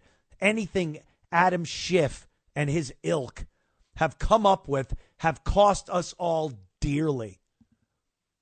And Donald Trump, he doesn't even take his pay to be the president. That goes to charity. And you know, being patriotic and putting the big flagpoles, waving the two giant American flags on the White House grounds. How that wasn't done before is amazing to me. But Adam Schiff knows best. He's the guy. He's the one we should look at. Oh, just more lying. And he'll get up there. He'll say it. He does not care. He's a liar. He's a criminal. I'd love to, see him indicted for one of his many crimes over his tenure. But we will never, ever see that. Let's see. We got Paul from Queens. Hey, how you liking AOC? She doing good for you over there in Queens, Paul? Oh, no. Stop listening to the listening device and listen to the phone there, Paul. How you doing? All right. We'll just hang up on Paul. He'll get to the part where I address him, and he'll keep talking to his radio until he realizes, oh, wait a minute. He hung up on me. How did that happen? Let's see. Well, Brian, I know Bill Cosby came up before, Brian, but why on earth would you have a comment about Bill Cosby? Well, I figure the CI guy is either in the loony bin or you're breaking news, because I didn't know Bill Cosby died. See, that's what I thought. I didn't say anything. Exactly. Because I'm like, but I was thinking, I don't think Bill Cosby's dead. Once he said rest in peace, I said, you know what? He made reference to a relative in the loony bin. I think he's pulling you from the loony bin. Yeah. The whole CI and working with the late Bill Cosby and stuff. Exactly. What am I going to do though, Brian? I'm going to sit there and argue with the guy, or just go, hey, thanks. No. No. I just wanted to see if you really had breaking news that I didn't hear about. I was on vacation. I thought maybe I missed it. No. What's her name died though? There from WKRP in Cincinnati. Lonnie Anderson? Lonnie Anderson. The one with the big. She passed away? What? She's dead. Yeah. I got you. She just died. Oh. She's up there at the pearly gates. Burt Reynolds greeting her with a right hook. And it's I thought Bailey. I liked Bailey from WKRP better than Lonnie Anderson. So did I. I always did. Yeah, she was like the girl next the door, kind of cute look, and Lonnie Anderson was like the big bubble-headed blonde with it looked like her hair was full of hairspray, like my Nana's hair. I wanted nothing to do with it. what she portrayed on camera wasn't too far off to what she did to Burt Reynolds. Yeah, that's kind of true. Burt always wins in the end, though. See, she's dead. Yeah. All right, Brian. Thank you, my friend. Bill Thank Cosby you, is indeed alive and well, much to a lot of women's, as they say, chagrin. Chagrin. You got time for one more call? Chris. Chris from Bethpage, Long Island. What's up? Hey, Anthony. I told you I was going to call you a year from now, but I think I got a call less than 3 weeks. I told you that the Epstein file things was going to just dissipate, and you said, I want to hear, Chris. Okay, I'm just saying. Listen, it may still be a thing, but so many things happen in the news, and distractions I happen. That's all it is. It's distractions. I knew the Epstein thing would just go away. It's gone. It's gone. No one cares. No one cares. It's like Trump was there. Oh, my God, he's on the list. He's in trouble. It's good. And then it goes away. Right, exactly. And I love you, Anthony, and I listen to you all the time. The big thing right now is, to me, is I know it's boring to everybody else, but I work on Wall Street, is the, lowering the interest rates. Yes. I mean, really, that's a big thing for everybody. I'm looking to sell my house, and all I care about is if they lower the interest rates. I want to refinance on my car.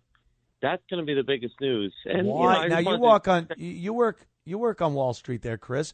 Why the hell do you think this guy won't lower the rates? I'll tell you, it's totally political. There's no doubt about it. And he hates Trump, and he's way behind the curve. And you know what? This has never happened before, Anthony, ever.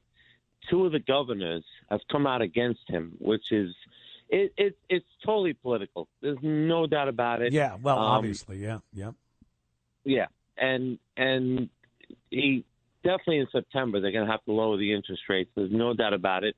And I'm going to refinance on my car. I'm just telling everybody out there, there's no doubt they're coming down. And, once again, if you want to buy a house or if you're looking to sell a house, wait till September. Lower rates. A lot of people go out and they pull the trigger and buy a house. So it helps everybody as far as that goes. It hurts, it hurts you if you're in equities, but what are you going to do?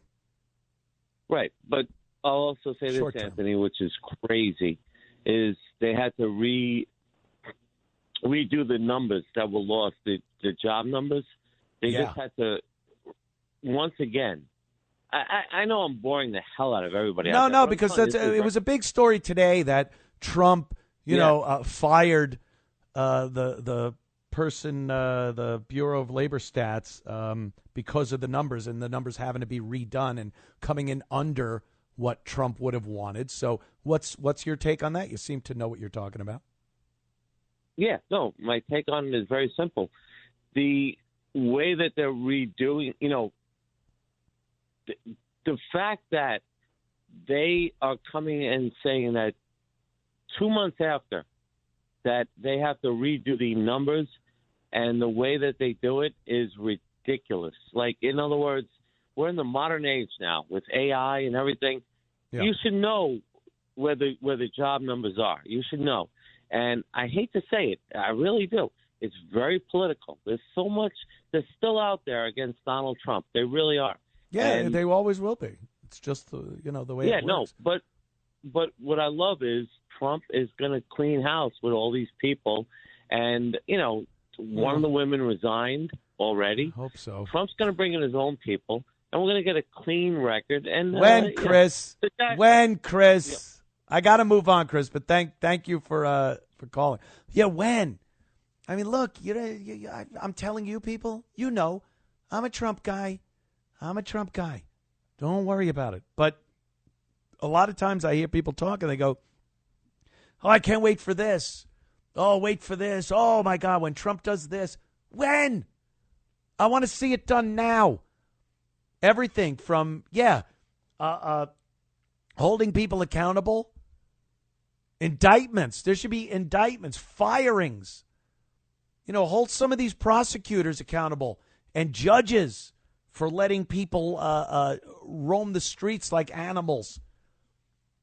All that has to be done. We hear about it. Law and order. I will restore law and order. And I know he's a president. He can only do so much. Obviously, states have their own rights. Cities have their rights. But, if you're just going to go, yeah, we're going to see it, it's going to happen. Show me. How about that? Show me. Back in a couple, I'm just looking and see what we got here. Eric Adams, okay. Yeah, we'll talk about Eric Adams because Eric Adams seems to think that buying an automatic weapon, which is a machine gun to the layman, is easier than buying a cell phone. Oh, yes. He said that. Back in moments with more of the Anthony Cumia Show. It's the Anthony Cumia Show on the Red Apple Podcast Network. It's the Anthony Cumia Show. Entertaining and informative. On the Red Apple Podcast Network. The Anthony Cumia Show. After the mass shooting that happened in New York City, was that a week ago? Whatever. I don't know, because it just disappeared. It just disappeared from the news. The only thing that sort of remained was this oily residue of gun control regulation. You get a lot of these politicians, they love using these instances of mental patients, homicidal maniacs, criminals who've had records before and shoot up places. It's never the person. It's never the reason. It's the guns. We got to do something about the guns. We've got to do something about your guns, Marty. And that's, again, what it was this time. And, of course, Eric Adams was right there with the rest of them. Governor Hochul, another one, Mamdani. They all come out of the woodwork and want to ban assault weapons again. And what I've always noticed about this when they come out, they don't know what the hell they're talking about, ever. If I profess to be so passionate about a topic that I was going to go out and protest or debate, whatever it may be, if I was going to go out and try to argue my point on a topic, I would make damn sure I knew everything about it, every detail, every nuance. But the anti-Second Amendment group, boy, they don't know, they don't want to know what is going on with guns. They don't know about the statistics, who are using guns in crimes and murders. They don't know about guns. How do they work? What constitutes a semi-automatic and automatic? What's the difference between a clip and a magazine? Does an AR-15 fire a bullet that will put a 3-foot diameter hole in a brick wall? They seem to believe that. They don't know what they're talking about. And, Eric Adams was a cop. I would assume he knows a lot about firearms. If I assume he knows a lot about anything, he seems pretty stupid. But here he is talking about buying automatic weapons. Before he even talks, automatic weapons are pretty much banned in this country.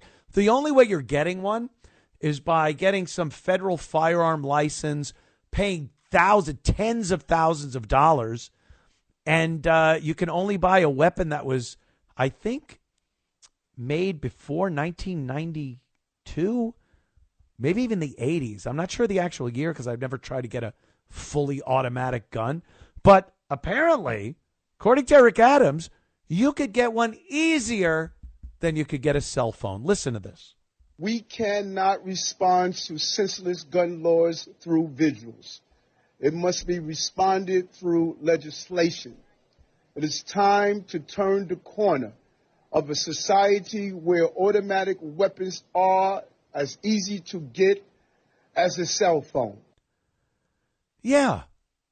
Yeah, because I know when I go into the Apple store and I get my phone, I'm there for, if it's crowded, a half hour. Sometimes it takes a while to get the guy.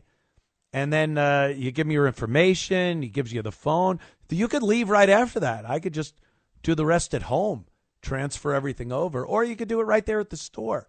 But if it's a light day there and you have someone from the time they come up to help you to the time you leave, half hour, a few bucks.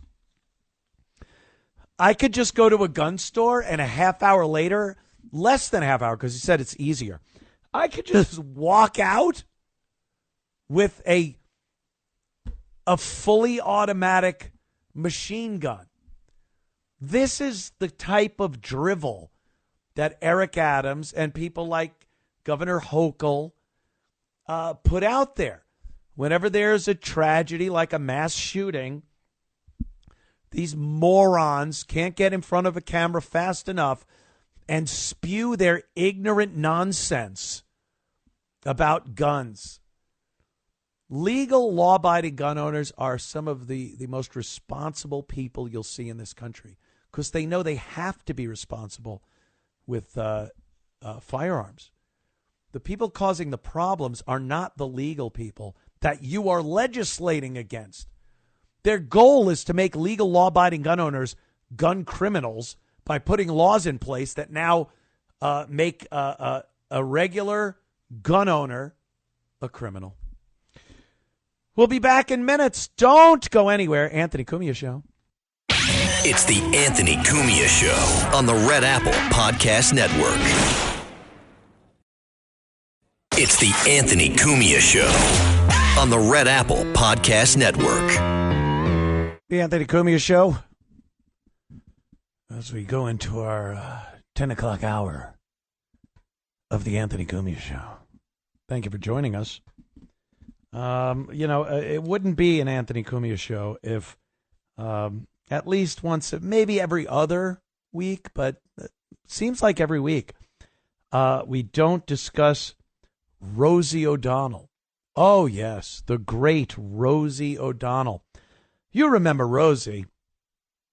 She was a comic. She had her own talk show. She was insulted by Donald Trump, and she lost her mind. That's pretty much what happened. She's a lesbian. Ooh, look out. And she's had a couple of kids, adopted kids. She's been in relationships with other women where they were, married, I guess. And she had one kid. When she became a teen, she ran away, got into some drugs. Rosie just seemed to forget about her. Like, oh, I don't know what happened. And that was that. Now she has a 12-year-old, another kid to destroy with her psychosis. Because I could not imagine growing up with the likes of Rosie O'Donnell as your sole parent. She didn't have a guy around there, that's for sure. She didn't even have another woman around there. And anyone that has listened to the Opie and Anthony Show or my other internet podcast, you kind of know, maybe I didn't grow up in the most perfect family. My dad would call me Pissy Eyes if I cried. That's what he would call me. And amongst other things that I cannot mention on broadcast radio. But it's what it is. You make of it what you can. I can't imagine growing up with the likes of Rosie O'Donnell being your parent. 12 years old, this poor kid. And of course, the kid has to be some other sexuality besides just a girl. What are you? Oh, I'm a heterosexual girl. I'm a girl, whatever. The kid's non-binary. Again, what a coincidence, right? All these Hollywood stars, they have kids or they adopt kids. And the kids are never just regular heterosexual kids. They're all an array of different sexualities.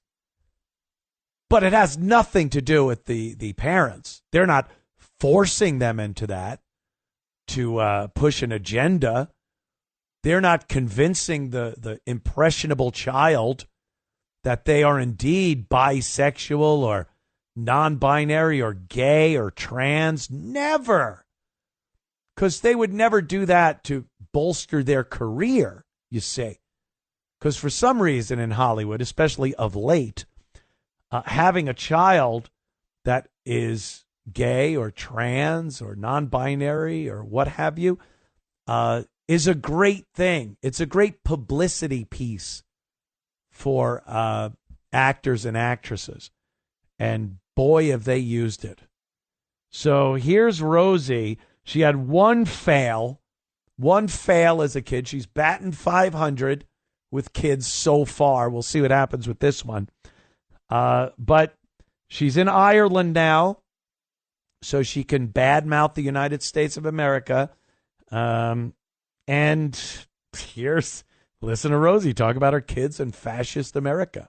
You know, I have a little non-binary 12-year-old, and she asked me if I was non-binary, and I told her no, I was an OG lesbian bitch, and she said bitch is pejorative, and I said you're too smart for me, you're only 12. But it's wonderful to see a child so assured of who they are.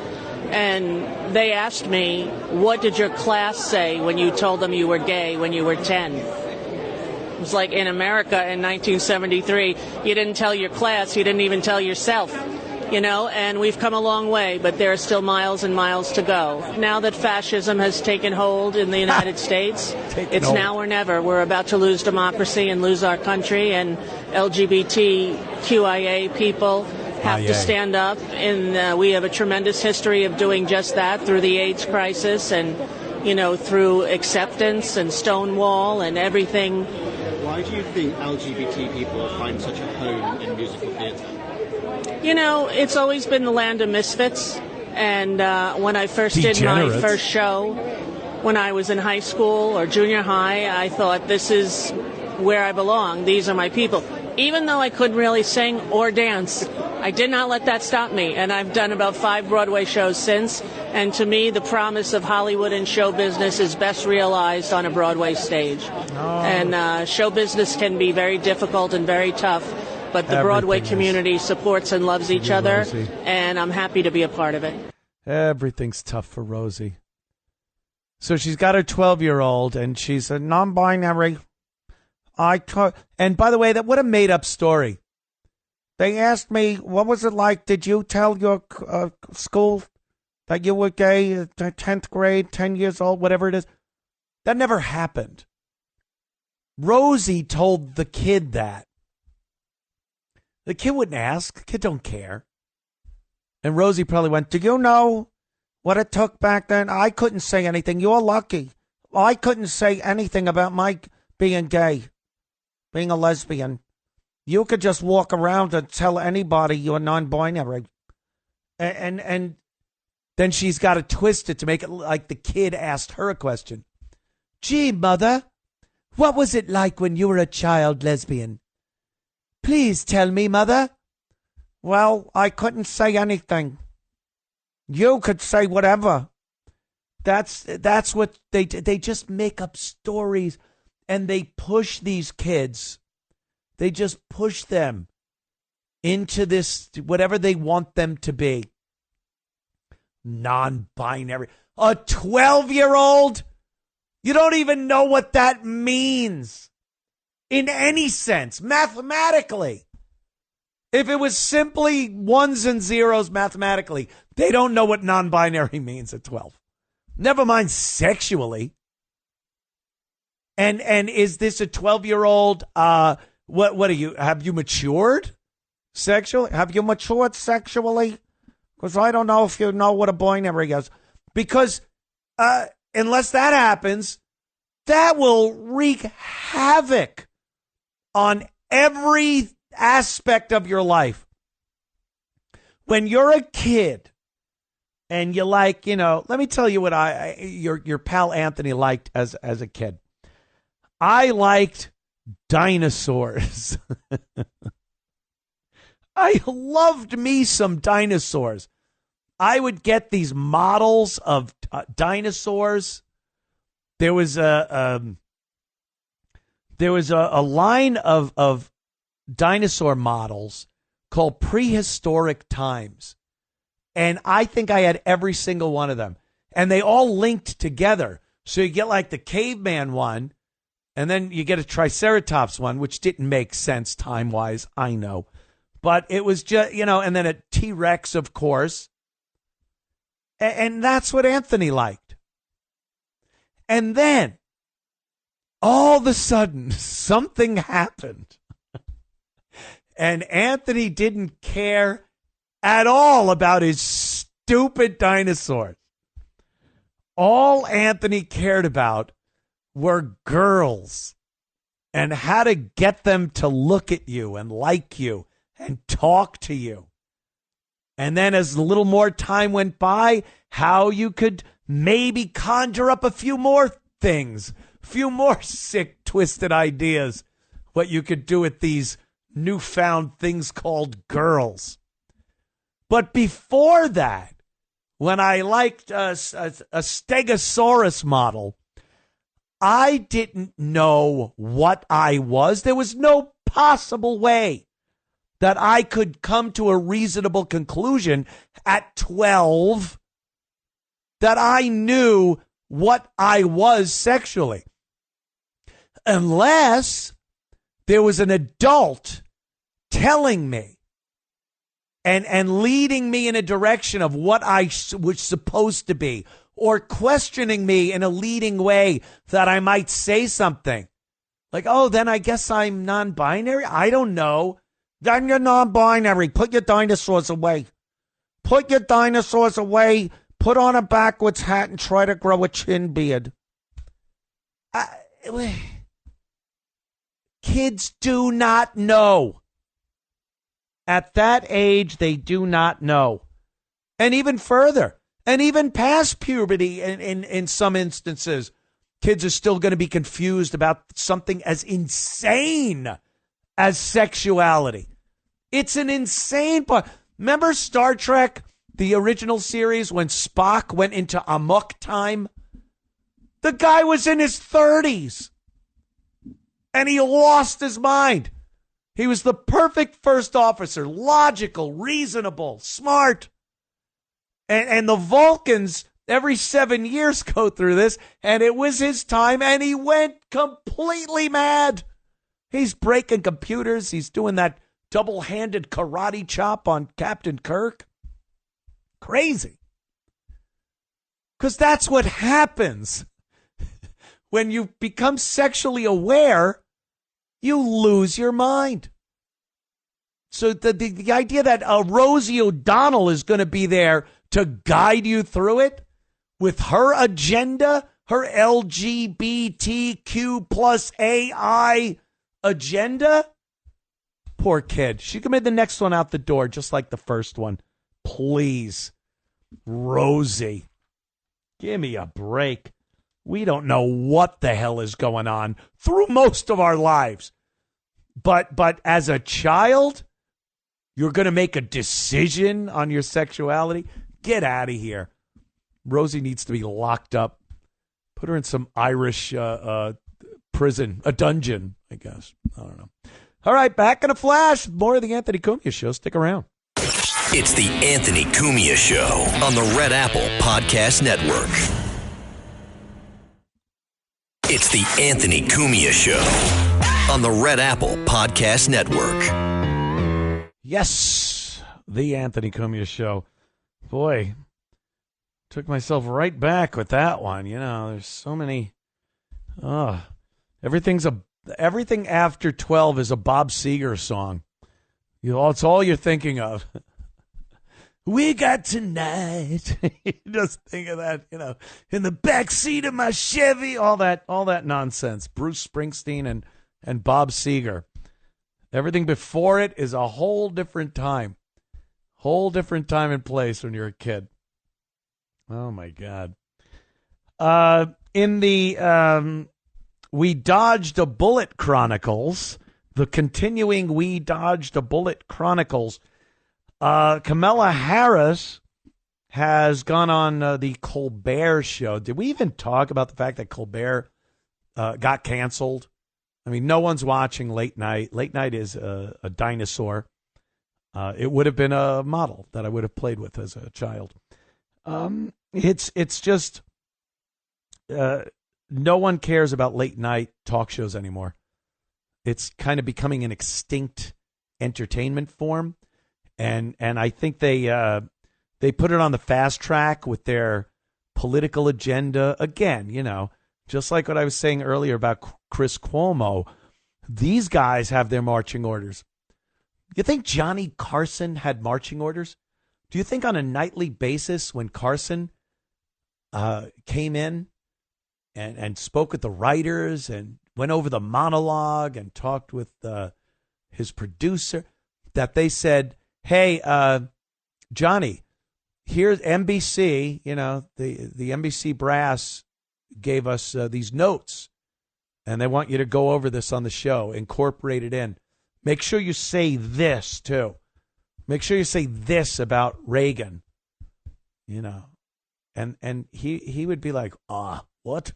How about you go screw yourselves? It would be over. Johnny has so many clips that are brilliant and funny. Some of them are, you know, his show, every one of them isn't gold. I've watched a lot of full-length Tonight shows when it was the 90-minute version. And boy, they didn't have an easy time getting guests. Some of them were just outright dull. But you never saw Johnny kowtow to a guest or especially politicians. When he'd have politicians on, he'd ask them tough questions.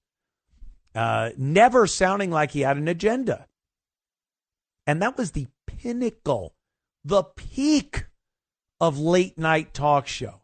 And I get it. Of course, Letterman, brilliant. Conan was great.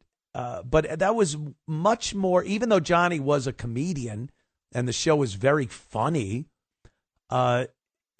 he also made sure he didn't touch on those political agendas that the news was doing. Now,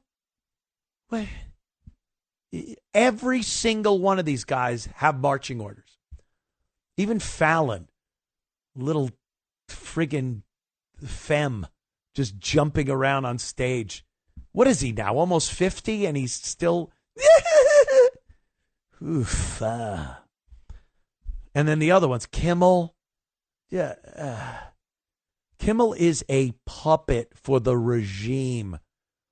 This guy is absolute propaganda for the left.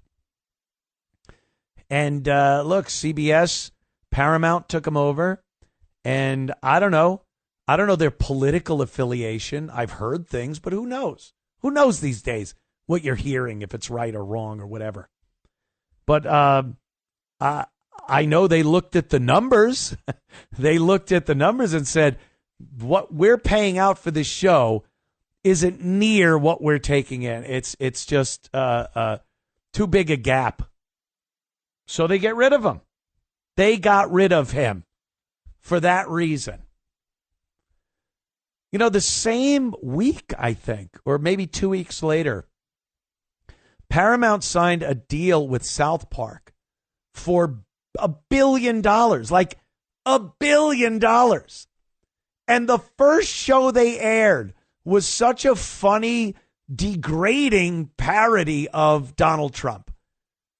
It was really brutal. Thank God, you know, people on the right, people conservative, whatever you want to call it, sane people can see it for what it is. It's a goof, it's a joke, it's humor, it's funny, and that's that.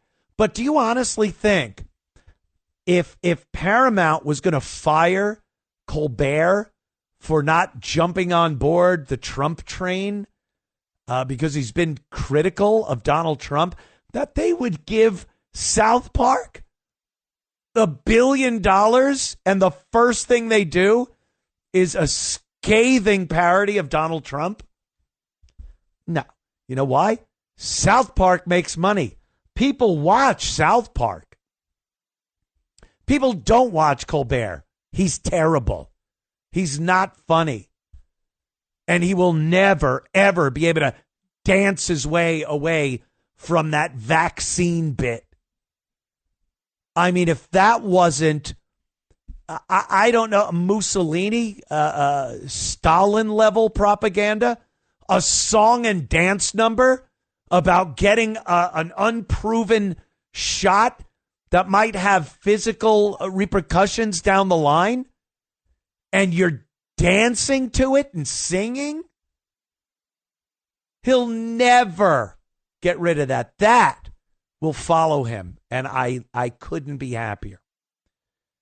Ugh. So we had the great and talented Kamala Harris on his show.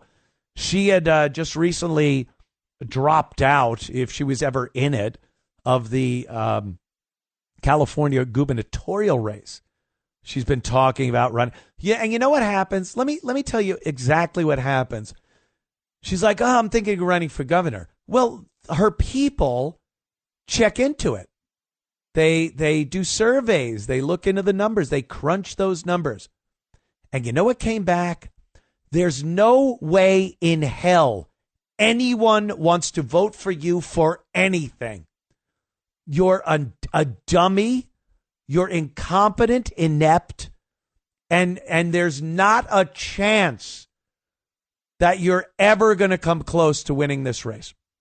And then they go, okay, well, you know something, Stephen, I just think I could do more as myself, just inspiring people. That's why she's not running for California governor. They told her there's no chance. I don't know how many people believed when they anointed her as the presidential candidate for the past election. I don't know how many people honestly believed that Americans liked her. But she did. She sure believed it. And even the people on the left and the Democrats that didn't like her believed that other people did like her. So she could win this. Oh, and then to get Beyonce up on the stage and then talk about dodging that bullet. Man. It's just astounding that we don't have her. But it really is the people. The American people just went, I cannot picture an America with her as the commander-in-chief. I won't. And I think I don't think Biden would have done any better than her. Newsom might have. The Democrats might have come out. They might have been able to pull another scam to win the election if they had a viable candidate that America might have believed could have won. But everyone knew there was no way in hell Kamala legitimately could have won that election. And even cheating, you'd have to think, no one's going to believe this. They're all going to think we're lying. I've yapped over the clip, but we'll get back and we'll play the clip in a few minutes, right on the other side of the break, as they call it. So stick around. Back with a lot more of the Anthony Cumia Show in mere moments. It's the Anthony Cumia Show on the Red Apple Podcast Network. It's the Anthony Cumia Show. Entertaining and informative. On the Red Apple Podcast Network. The Anthony Cumia Show. Thank you so much for your support. We do appreciate it. I was just talking about Stephen Colbert's show, and Kamala Harris was on and asked a simple question. This is so easy. And, God, if I may go off again about Johnny Carson. Johnny Carson had Ronald Reagan on a couple of times when he was the governor and when he was running for president. And he would ask him legitimate questions. Questions that, were not just softball, easy, dictated by the campaign. Like, here's the questions to ask him. He's got, and Johnny would ask him, and Reagan would answer. And regardless of what the answer was, it wasn't this just pat, nonsensical answer that just didn't give anyone any inkling of what this guy was all about. You knew who Reagan was when he was running for president and when he was running for governor of California. Now, it's a softball question. Stephen Colbert asks Kamala, who, and this is a question I think everybody could get behind, who is the leader of the Democrats? Who would you say has the best chance of maybe running for president in 2028? Or who's the one that the Democrats look to for leadership and go, yeah, this guy says we should get cracking on this, or we should all get behind this bill or something. And they have leadership ability. It seems like an easy question. You're a Democrat. You were the vice presidential candidate. You were the vice president. You were the presidential candidate. And that should be a question. You know who the Democrats are. Who is the leadership in the Democrat Party? Well, let's see what Kamala has to say. You're not running for office right now. Yeah. You're stepping away from that life right now. Who's leading the Democratic Party? I'm just curious. There are lots of leaders. And there's generally a leader of the Democratic Party. That's the leader of the Democratic Party. Who comes to mind? I think there are a lot of, I'm not going to go through names because then I'm going to leave somebody out and then I'm going to hear about it. But let me say this. I think it is a mistake for us who want to figure out how to get out and through this and get out of it, to put it on the shoulders of any one person. It's really on all of our shoulders. It really is. Yes. Well, it really is. Madam Vice President, thank you so much for being here. With you, Madam Vice President. Did you hear again? She's asked a simple question. Throw out a few names. Republicans, who do you see as leadership after Donald Trump? J.D. Vance. I don't know. There's a name. Marco Rubio. There you go. Ted Cruz seems to have a lot of influence over the Republican. You could just name someone. And here's why. She is so stupid and she's so narcissistic and self-centered that she can't even imagine anyone good. Who? What? I don't know. Me? I'm great. Aside from that, I don't know, Stephen. I don't know what to tell you. You imagine that? She didn't come up with one person and then uses the excuse, I don't want to leave anyone out. I don't know. Well, Stephen, I don't know. And then we need to find a way to get out of the thing we're in. Because being in, when you want to be out, is in, not out. And I think we all can, in some way, sympathize with Donald Trump standing up on that riser in Butler, Pennsylvania, when the bullet whizzed past his ear, hearing it right past your ear. That is the bullet we dodged. He dodged a literal bullet. We dodged the proverbial bullet when this woman was relegated to the trash heap that she so belongs in. Because where would we be? I honestly think the same exact people, and I don't think this is I'm going out on a limb here. The same exact people that were pulling the strings for Joe Biden. Joe Biden's the president. Yeah, right.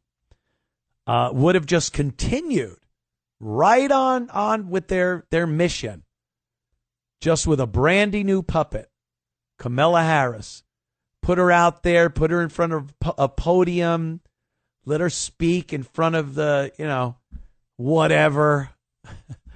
And she make a little joke.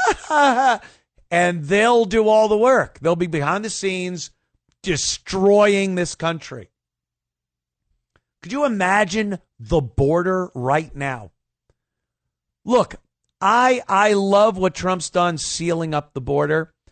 I like what's going on with ICE and the Border Patrol in trying to clean up the mess that Joe Biden and whoever was running him put into this country with the unfettered illegals running over the border. I would love to see millions deported every day. It just can't happen, unfortunately. It's a lot easier to say what you want than it is to actually do it. If your house gets flooded, well, I'd love to be able to take a mop and clean it up in one day. But the water was 6 feet up the walls. It's going to take a little more effort. And that's what we had. We had a flood of illegals come in. And I believe this administration's doing what they can and still trying to keep some sanity in the political world. Me personally, use a bulldozer. I don't care. Get them out. But that's, that imagine a Kamala Harris, I just got the chills, administration. And what that border would look like. It would still be wide open. Regardless of how many people Trump is kicking out, the border is solid. The border is sealed off. Statistically, zero. I mean, obviously some stragglers are coming in. But this organized, concerted effort to bring tens of thousands in a day is not happening. And it didn't take a bipartisan bill. They just didn't pass. It took a president and an administration behind him to say, we have to shut the border down. The military. How did they convince so many people that the United States military, that the United States taxpayers pay for, were somehow unable to protect the border? That there was some weird ethical thing that was not right about using our military to protect our own border. They tried to sell us on that, saying, no, it's illegal, it's this, it's that. Do you think any American would rather have soldiers on the border keeping people out than shipped overseas for some war that has nothing to do with us? I think the majority of Americans would say, yeah, put them on the border. That's your mental patients. But that was kind of good to see. I really did appreciate seeing Trump really take the bull by the horns here and shut down the border. We don't have these people coming over in the numbers that we did because it was killing this country, killing it. It was an infection coming across the border. And if it wasn't stopped, it's over. We see it. We see it in the UK, all over the EU. And these are small countries. They don't have a lot of time to spend debating the topic while they're flooded with illegals. I saw something the other day. I don't even think. Let me look if I put it on the sheet. I wish I did. It was in Australia. They put out, because Australia's an island in the middle of nowhere in a hemisphere no one lives in. I mean, it's the southern what? They have problems with their illegals or some indigenous people. And their preferred weapons are machetes, the big sword-like things. And they put a PSA out the other day, and it's hilarious. It looks like a bit. It's a woman politician and a couple of guys, maybe law enforcement, and they're in front of a big bin that looks like where you drop off your clothes for the homeless or charity in a parking lot, big metal bin. And she's going, "Aye, this is where you put your machetes. If you're walking down the street and you have a machete, put it in the bin. Make Australia a lot safer." And you're like, what? Wait, what? You're telling people to drop off machetes. If your country has gotten so bad that you have to tell people to drop off their machetes, you got a problem. And I don't think it's a machete problem. I think it's a person wielding the machete problem. That seems to be what you got. And the UK, for their crowing all the time about, America and their guns. They have a knife problem. People like to stab each other in the UK. That seems to be the thing. So again, it's not so much the weapon. And look, sorry, guns are very efficient at killing people. I like when people argue about, we'll play the Mamdani clip, rack up the Mamdani assault weapon clip too, because that's irrelevant. But we hear it all the time. It's like, why does anyone need an assault weapon? All they are is a machine to kill. Yeah, that's what guns are. I don't think you'll get an argument there. Why does anyone need an AR-15? Its sole purpose is to kill.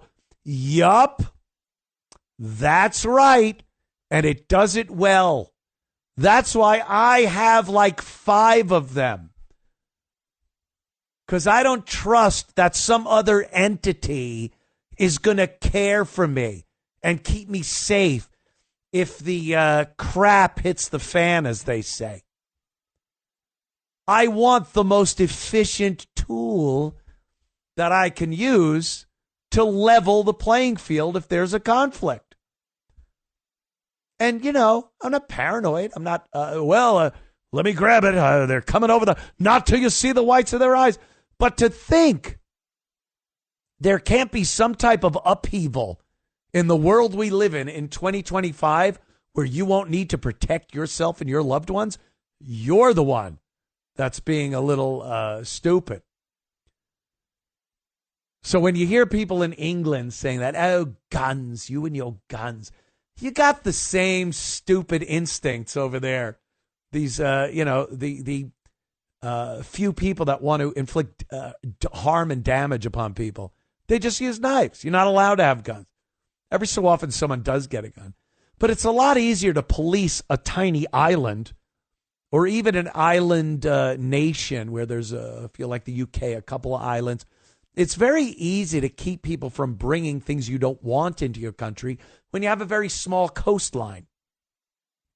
When you have the United States of America, where we can't keep anything out, you want to keep guns out of the U.S.? Start with fentanyl. Start with pot. Start with coke. And take a look at that and see how well we've done over the course of the years keeping those things out. And now just imagine in your wildest hallucinations that the government somehow was able to outlaw guns without the people going completely nuts and overthrowing the government. But let's say they did. You don't think that the greatest illegal import into this country would be guns? And it ain't England. It's not a little country where you could pretty much keep an eye on what's coming into your country. It's the United States. And, hopefully no one ever gets to that point. The Democrats talk a good game, but, I think they understand that the American people would not stand for a gun confiscation, even just for assault weapons. I just don't see it happening. I don't see how you could knock on an American citizen's door and say, hi, we're here. We have our orders to take the 4 AR-15s that we know you own.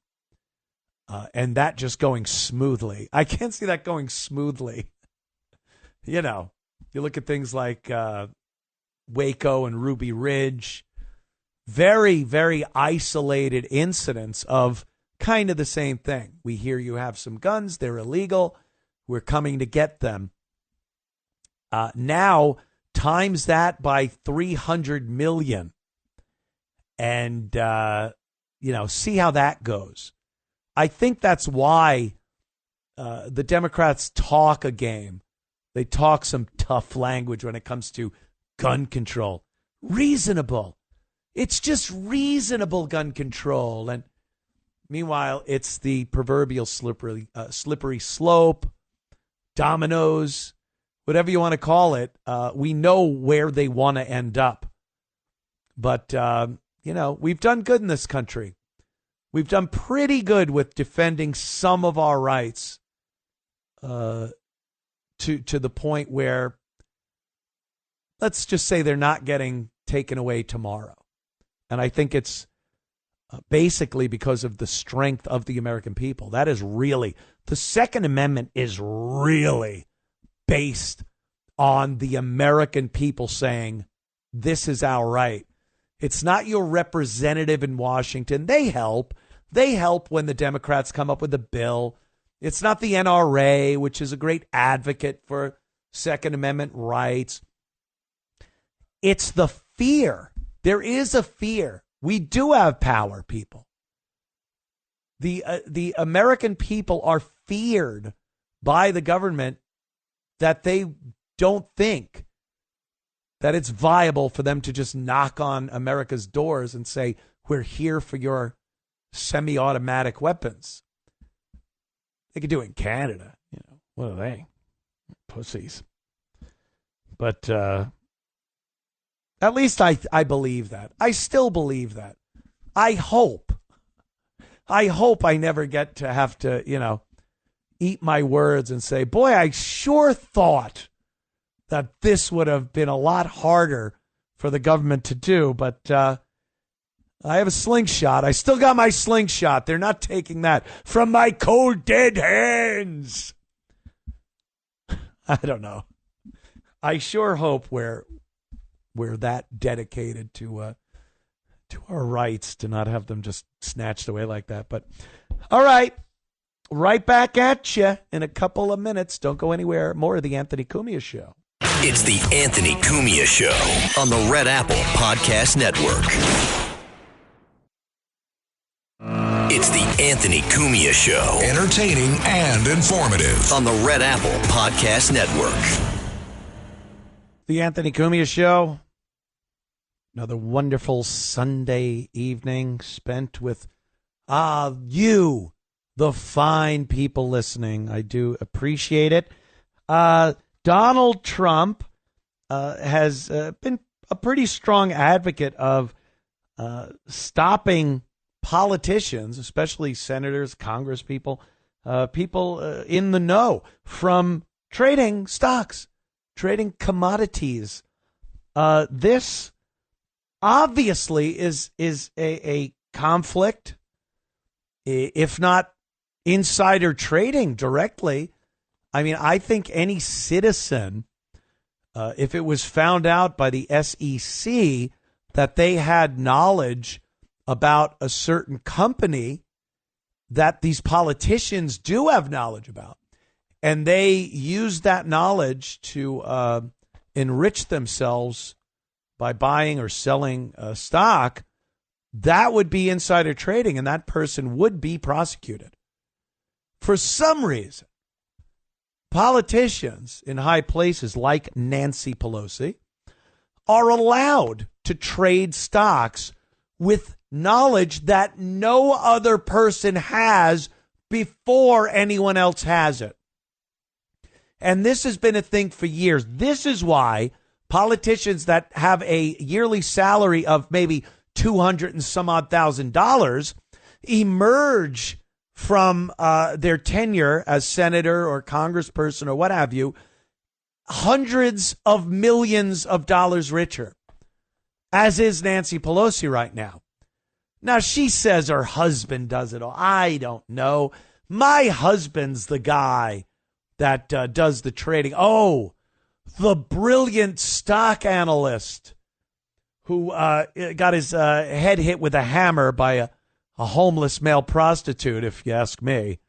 See, I know what to say, if you ask me. But, we've seen so many instances of politicians getting rich beyond anyone's wildest dreams. And you go, what was their pay? How did that happen? And they're serving the public. I love that one. Whenever a politician dies or retires, in the rare case they actually retire, that's what you hear. Oh, he just always wanted to be in the service of the people, serving the public for 45 years. Boy, that's some service when you leave and you have $200 million. I want that kind of service. That's the service I'll do. Because how are they getting it?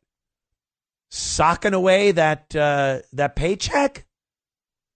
And how is someone representative of the people? If you're representing me, why ain't I making that kind of money? You're just telling people what I want, my wishes. You're in Washington to tell people what our community or our district or our state wants and needs. How do you make so much money and we're still broke? How does that work? So this has been a topic that's come up quite a few times. And Trump brought it up during a little presser. He was standing there. The media's there. He'll talk. Trump talks. And let's listen to what he says about Nancy Pelosi and insider trading. Things very carefully, and this just happened. So I'll take a look at it. But conceptually, I like it. And what I do think is Nancy Pelosi should be investigated because she has the highest return of anybody practically in the history of Wall Street, save a few. And how did that happen? It happened by she knows exactly what's going to happen, what's going to be announced. She buys stock, and then the stock goes up after the announcement's made. And she ought to be investigated. Yeah. I mean, I don't see a more obvious conflict there than Nancy Pelosi, and it's a lot of politicians, and Republicans also. There's a great website that I go to where it shows what their investments are, because they do have to say what they're buying and selling. But it doesn't matter. No one's going to call them on it. When NVIDIA took off because of some governmental regulations that were lifted and other things that the government had to do with NVIDIA, the stock took off. Pelosi made a fortune on NVIDIA stock. Luck? She rolled the dice? Was she up to N in the stock book and just picked that? I mean, it could not be more obvious. She's wealthy beyond imagination. She's privy to information that no one else is. And she's heavily involved in stock trading and has had so many wins that it's obvious something was going on. And now she's one of the first ones, because I heard her talking about this the other day, and she went, "No, I agree that they shouldn't be allowed to trade. I'm one with that." And you're like, "What? Yeah, you already made a fortune. You already made your fortune. Of course you're going to say that to maybe get the stench off of you so the bloodhounds don't find you, because you were committing crimes by trading on stocks that you had information on. How does this happen? Oh, Lord have mercy. People, thank you for tuning in. I do appreciate you guys supporting me. Anthony Cumia on Twitter and Compound Media on YouTube. Subscribe, follow, and we'll be right back here next week with another great 3 hours of the Anthony Cumia Show. We appreciate the support.